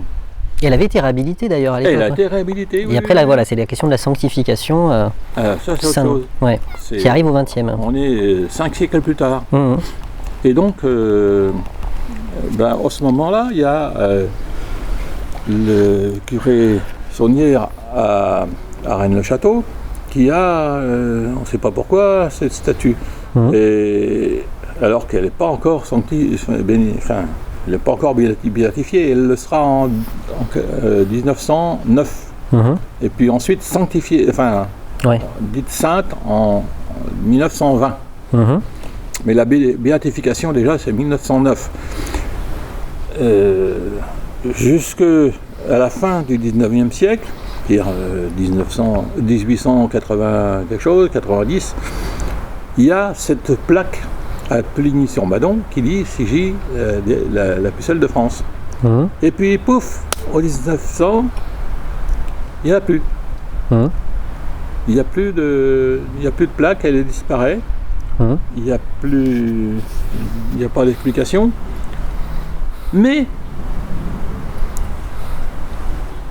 un siècle plus tard, en 2001, il y a un Russe qui va être chargé de faire de la reconstitution faciale dans la basilique de Cléry. Et il est donc ouvert les tombeaux des uns et des autres de Louis XI, C'est pour situer, c'est une basilique qui est située à 20 km le long de la Loire au sud-ouest d'Orléans, et où il y a notamment le tombeau du roi Louis XI, ce qui est très rare, puisque de Louis XI, également de Jean Dunois, qui est un compagnon de Jeanne d'Arc, c'est ça? Qui est son frère. Ah oui. Parce que c'était le fils de Louis d'Orléans avec Henriette d'Anguin ou quelque chose comme ça. Parce qu'il se met un peu partout, le Louis d'Orléans. Donc c'est son demi-frère qui est devenu maréchal de France. Mais c'est pas n'importe qui, Pas n'importe quoi. Et donc, quand il a ouvert ce tombeau, il a trouvé un corps supplémentaire. Un corps de femme qui avait des hanches visiblement habituées au cheval, des grandes mains très fortes, qui auraient pu manier l'épée, etc.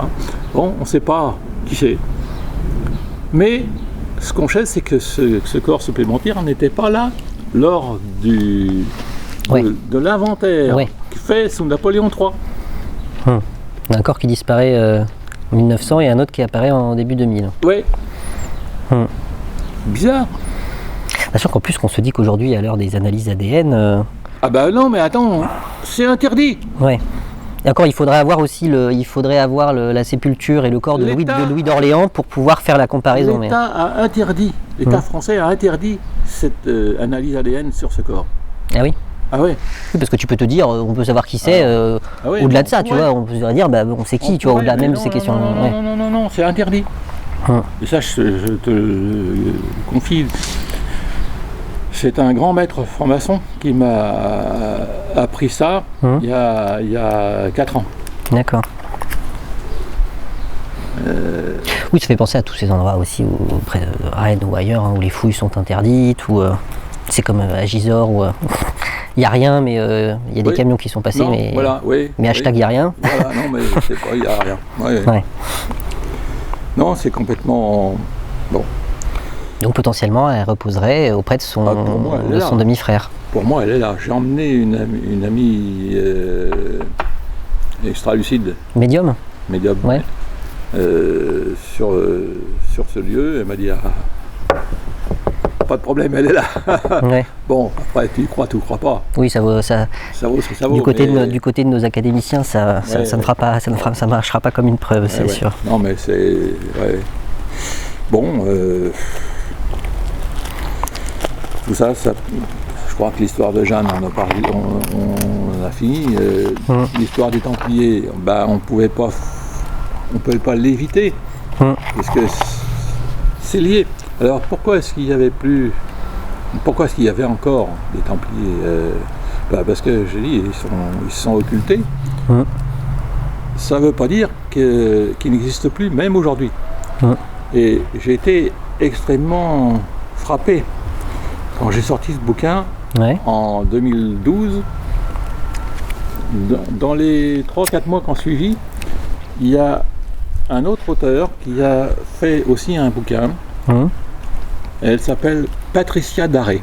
Je ne sais pas si tu connais Patricia Daré. De nom, ça me dit rien. Mais... C'est une ancienne journaliste qui est médium.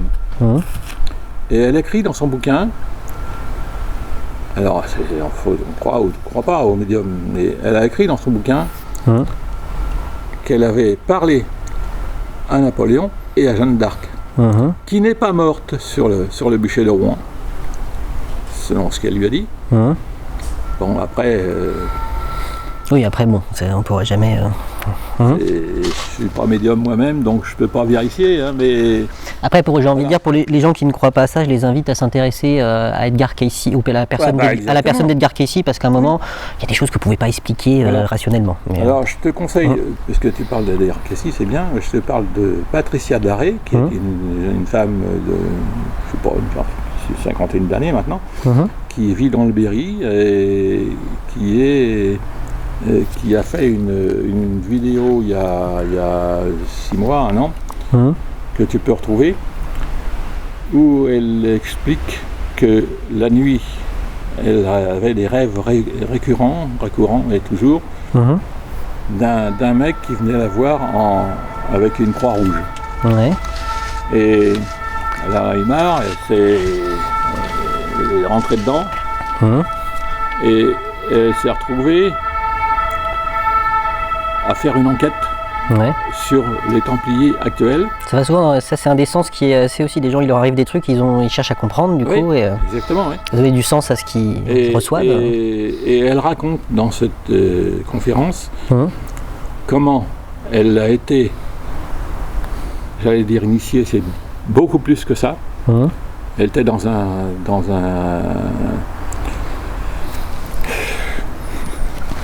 cercle de gens templiers d'aujourd'hui, et elle s'est trouvée, on lui a demandé de s'allonger par terre, on a mis un drap par-dessus sa tête, enfin par-dessus elle, et elle a vécu, elle est partie dans une autre dimension, non seulement intellectuellement, mais physiquement, parce que le drap s'était petit. Ah bon ? Bon, ça... Oui, comme tu dis, on croit ou on croit pas. Oui, puis surtout, j'ai envie de dire, si on n'a pas la vidéo, on pourrait dire... tu me dis ce que tu... Voilà, c'est comme les gens qui voient des ovnis. Oui, mais ça existe, les ovnis. Ouais, bah c'est un développement. En fait, ça nous renverrait vers, j'ai envie de dire, l'autre bouquin qui serait l'objet d'un entretien sur le... Qui est Dieu, qui sont les dieux... Qui sont ces fameux dieux. Et pour terminer sur, peut-être sur Jeanne d'Arc, du coup, qu'est-ce qui, selon toi, explique un peu cette omerta et pourquoi finalement, pourquoi ne pas avoir dit la vérité, pourquoi finalement avoir travesti un peu l'histoire, qu'est-ce qu'il y avait de si dérangeant Qui l'a travesti, cette histoire Dans quel intérêt C'est l'Église qui l'a travesti depuis 6 siècles. Le côté sainte, ça fait même penser à Marie-Madeleine qui a été une prostituée jusqu'il n'y a pas si longtemps, quoi. Tout ça parce qu'en plus, quand il pense, c'est juste parce que c'est écrit qu'on a enlevé d'elle 7 démons, donc c'est une pécheresse, donc c'est une pute. C'est même pas ce qui est. En plus, c'est vraiment déjà de l'interprétation dès le départ, quoi. Ça va très très loin, quoi. Complètement. C'est l'intérêt d'entretenir cette légende fausse, selon moi, c'est juste l'intérêt du Vatican. En plus, c'est un personnage très populaire en plus dans l'histoire de France, voire même qui est assez inspirant en fait pour beaucoup de gens d'ailleurs dans l'histoire en fait. Très dérangeant. Même, je veux dire, tu vois, il y a pas mal de gens qui ont pu se reconnaître aussi un peu dans ce côté abnégation, ce côté, surtout si tu prends le fait qu'elle meurt à la fin, tu vois, il y a le côté un peu sacrifice pour la nation, et donc ça fait un beau symbole. Oui. Et qui a pu inspirer des gens positivement. Même là, il me semble qu'à du coup, là, tous les ans, c'est ça, il y a le 8 mai, ça c'est marrant aussi, la date du 8 mai d'ailleurs. Qui est la date donc de la délivrance d'Orléans, qui a été aussi la date de l'armistice 45. Oui. Et où là, il y a toute la ville qui est en fête, et puis il y a un défilé, c'est ça Tout à fait. Et j'ai même des photos où, avant la guerre, les francs-maçons défilaient avec le tablier et tout dans la... Ah ouais. Après, non. Mais, oui, à l'époque, il faisait partie du truc. Ça, pour le coup, pour faire un peu de pub pour Orléans aussi, ça doit être un truc, ça c'est un truc à voir quoi, une fois quoi, venir à la fête du 8 mai. Il faut venir. Là c'est toute la ville, c'est ça, il y a toute une procession. Toute la ville, il y a une blague qui est valable d'année en année, on dit la moitié d'Orléans regarde défiler l'autre moitié. Ouais. Et moi j'ai défilé dans ce truc là quand j'étais gamin. Et puis en plus même il y a ça quand j'étais venu la première fois, tu m'avais fait faire un peu un tour en reprenant un petit peu le petit tour initiatique que tu racontes dans le livre. Ça c'est bon. Pour parler un peu du livre, du coup moi ce que j'ai pas mal apprécié, c'est le fait que tu fasses je vais le montrer comme ça, c'est le fait que c'est le côté roman et un peu à la Da Vinci Code en fait, c'est le récit romancé avec même où tu as fait un thriller policier pour rythmer aussi. C'est exactement ce que m'a dit la femme du maire, que je fais intervenir dans l'histoire. Ouais. Sous un anagramme. Ouais. Mais d'ailleurs, s'il est redevenu le maire aujourd'hui, elle m'a dit, mais t'as écrit le Da Vinci Code orléanais. Ah non, mais parce qu'on sent l'influence au sens où même le Da Vinci Code, effectivement, il reprend Holy Blood, Holy Grail, enfin un bouquin qui date de 20 ans avant, il reprend exactement la même idée, mais en faisant une fiction bien romancée, policière, voilà, c'est assez haletant, faut le reconnaître. Puis voilà, en plus tu mets en scène la ville aussi, c'est ça qui est sympa. En plus c'est là qu'il y a aussi de la casquette d'Orléanais, de passionnés de l'histoire d'Orléans. L'histoire se passe pendant les fêtes de Jeanne d'Arc avec les défilés des chars qui font, comme on n'entend pas le bruit du... Enfin bon, bref. Puis comme tu dis aussi, il y a une ville où il y a beaucoup d'histoire, puisque c'était une grande ville à l'époque gallo-romaine, il y a énormément de cryptes partout, de ruines. Si on a fini, je te parlerai d'autre chose après. Parce que Orléans, il n'y a pas que cette histoire-là, il y a plein d'autres choses, notamment dans le cadastre. On a des endroits comme, je te parlais tout à l'heure du domaine templier qui s'étendait jusqu'à Semois et Fleury, mais le domaine, parce qu'ils en avaient un aussi, le domaine de Notre-Dame de Sion, c'était sur l'autre côté de la Loire, ce qu'ils appellent aujourd'hui Saint-Jean-le-Blanc. Le Blanc, tiens, pourquoi? Et il reste dans le cadastre. On y est allé il n'y a pas très longtemps, on a assisté à un concert, une salle municipale qui s'appelle la salle Montission. Montission. Mention. Ce qui date de l'époque. Bon. Et puis il n'y avait pas l'histoire aussi que ça a été la première, pas capitale des Gaules, mais que le premier congrès, pas congrès des Gaules, mais comment ça s'appelait? Celtique. Ouais, non, là je pensais plus après, tu sais, le sanctuaire des Gaules. Il y a eu un grand pas un concile, mais un événement politique important, un peu fondateur qui s'était tenu là. À l'époque des Francs, oui, voilà, c'est ça. Qui a fait le premier, le premier concile des Gaules. Oui, c'est le concile, c'est ça. Il a réuni effectivement. Oui, parce que. Plein. Je te donne d'autres bouquins. Il y a un petit prête à d'Orléans. Oui, je vois, tu me l'avais offert, celui qui est sur le Orléans Val-de-Loire, patrimoine. Ouais. Bon, on pourra toujours le mettre en insert. Bah, du coup, voilà, d'ailleurs, pour finir, voilà, toutes c'est ça qui est sympa aussi, toujours, je trouve, par cette histoire aussi qu'on peut vivre un peu par les lieux, par le terrain. Du coup, voilà, là, tout ça, tout ce que tu racontes là et que tu mets aussi bien en scène, ou tu te mets d'ailleurs toi-même en scène par un des personnages, finalement. Ça m'a fait rigoler parce qu'après quand tu m'as fait le truc, voilà, en fait après au moment j'ai compris qu'en fait tel personnage, en fait oui, c'est toi qui te met en scène, en fait. T'as presque ton propre personnage d'une certaine façon. J'ai trouvé ça amusant.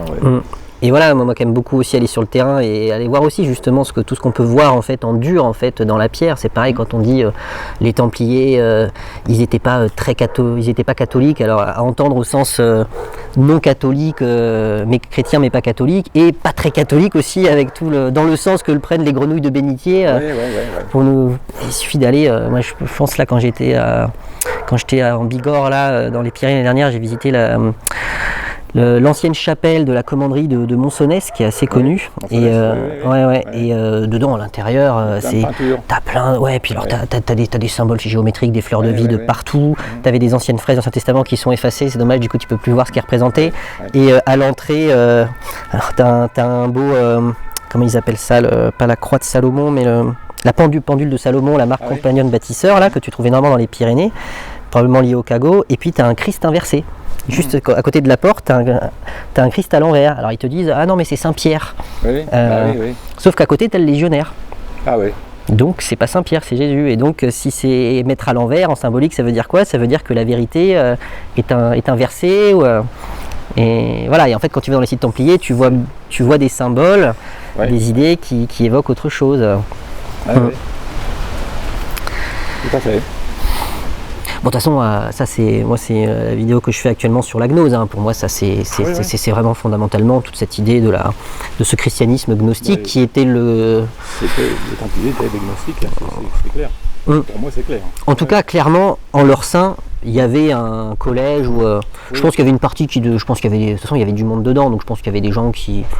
Voilà, il y avait des gens qui avaient un peu de tout. De toute façon, tout le monde n'est pas forcément intéressé par les questions spirituelles à toute époque. Mais le cercle intérieur. En fait, l'ordre de la mention, c'était. Parce qu'ils ont quand même eu les 10 premiers grands maîtres communs. Ça veut dire c'était le même ordre, quoi. Alors. Et puis juste pour faire plaisir, comme on est sur la fin du coup, parce que tu les évoques aussi dans l'ouvrage, toutes ces hypothèses sur le fait que les Templiers auraient ramené l'Arche d'Alliance, ou le contact en Orient, et que c'est au contact de l'Orient qu'ils auraient récupéré tout ce qui va permettre de faire les cathédrales en fait aussi. Cette question de la connaissance que tu évoquais d'ailleurs à Saint-Sanson, si tu parles d'archives et de connaissances. Je ne saurais pas confirmer qu'ils aient ramené l'Arche d'Alliance, mais qu'ils aient ramené des connaissances, ça c'est sûr. On est d'accord de toute façon que pour faire les cathédrales, puis voilà, de toute façon il y a un peu un côté, il y a un mystère quand même qui reste avec ces cathédrales, où là tu as envie de dire aux gens de prendre les données de l'équation, on rentre, on met en chantier, et on va construire en un siècle c'est comme faire 100 châteaux de Versailles en un siècle en fait. Donc en fait il faut juste se dire très concrètement, il faut tous les ouvriers qualifiés pour faire ça, les tailleurs de pierre, les charpentiers, les mecs qui font toutes les calculs, imaginez construire un truc comme ça s'improvise pas. Donc d'où sortaient tous ces gens-là? Il a fallu la connaissance, il a fallu les former, parce qu'il y a, puis on sait que voilà, dans les cathédrales au niveau des proportions, il y a. Je te conseille de lire celui-là. Ah oui, mais il est nouveau. Ah oui, si tu l'as sorti récemment celui-là, non? Il y a 2 ans. Je le montre à la caméra. Ah oui, c'était pour ça que tu avais été invité. Et puis il y a la question du financement aussi, parce que tout ça, ces cathédrales, il faut les payer aussi. C'est pas le peuple qui a pu payer ça, et c'est pas les seigneurs. Ça implique d'avoir une mobilisation de fonds absolument exceptionnelle. Oui, c'est ce que dit. L'Église veut faire croire que ce sont les évêques qui ont raclé les donations du dimanche. Non, c'est impossible. C'est impossible. Bon, on les trouve en plus les traces que ça a permis à financer qui tel truc de mobilier, qui ça ou ça, mais pas financer l'édifice, quoi, aucunement, quoi. Bon, ça nous fait un Ça nous fait un bon morceau. Ouais, Peut-être s'arrêter là, puis peut-être qu'on verra. Peut-être une autre fois, éventuellement, on pourra faire juste pour éventuellement teaser, parce que là, je trouve aussi que sur celui-là, ça fait une bonne entrée aussi. Ça, c'est un autre des sujets qui me passionne aussi, cette question de la gnose, mais même au-delà de ça, de l'origine des religions, de l'origine des civilisations, et voilà, où on est à la fois sur la question de la spiritualité et de Dieu, mais aussi sur un plan très historique, en fait, qui sont les humains, par quoi ils ont été travaillés, et puis voilà, l'origine. Je veux dire que les sources sont plus évasives, parce que aujourd'hui tu vas trouver des sources sur les Sumériens. Il n'y en a pas des masses non plus, sur l'histoire des Anunnaki. On a les tablettes et les traductions des tablettes, mais c'est vrai que surtout un ouvrage comme ça, en fait, je vois très bien ce que tu as fait, et moi c'est un peu ce que je fais en ce moment aussi en vidéo, c'est la synthèse de milliers de trucs, on a lu des centaines de trucs, et il commence à y avoir un ensemble cohérent qui se forme, et on décide de le raconter en prenant un fil d'Ariane ou un autre, mais bon, à un moment, après les sources, voilà. Ce qui me paraît le plus important là-dedans, c'est l'histoire égyptienne. Il faudrait que tu lises les bouquins des frères. Allez, ça va.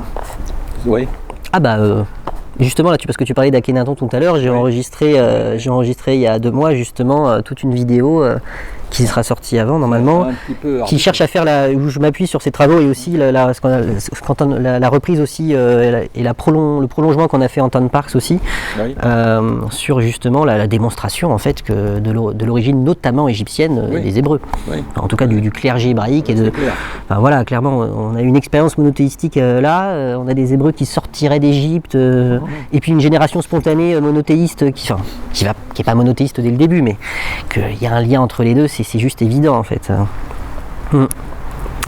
On verra, ça pourra peut-être faire un bon truc, puisque toute cette histoire en fait même derrière qui est des anciens, de la théorie des anciens astronautes qui traverse aussi derrière, moi c'est aussi un truc que j'ai découvert quand je suis rentré entre guillemets en ésotérisme. Moi c'est pas Rennes le Château finalement, toi c'est pas. Aussi. Toi t'es passé, t'as fait Jeanne d'Arc, Rennes, Jeanne d'Arc. C'est curieusement la région de Rennes le Château, c'est l'école à mystère d'aujourd'hui en fait. Plein d'emplacements templiers dans le coin. Il y en a autant là qu'il y en a en Lorraine. Bizarre, quoi. T'as la concentration templière, et puis ce qui est fascinant avec Rennes le Château, pour avoir passé 1 mois et demi sur place à arpenter un peu tous les lieux, c'est que dans un rayon de 30 km, t'as pas la moindre église ou abbaye ou chapelle dans son iconographie suggère une autre histoire. Il y a des choses qui vont pas, c'est-à-dire des trucs qui sont des raretés à l'échelle du monde. Chaque petite église en a une, genre qui Jésus avec les yeux ouverts, ou qui Jésus qui est pas forcément bien placé dans le caveau, ou qui derrière le paysage, ça ressemble pas à la Palestine, ça ressemble plutôt à la Houthé. Le mariage ou une arche d'alliance, ou des croix étoiles de David. Le mitraille de Limoux. Le mariage, c'est clairement le sien, quoi. Puis tous les symboles, toutes les étoiles de David, sur place, il y a tout dans un rayon, puis sans même parler de toute la géographie sacrée, le méridien, on pourrait parler pendant des heures de Rennes le Château, mais bon, encore merci en tout cas, Jacques, pour m'avoir accueilli, puis c'est pour cette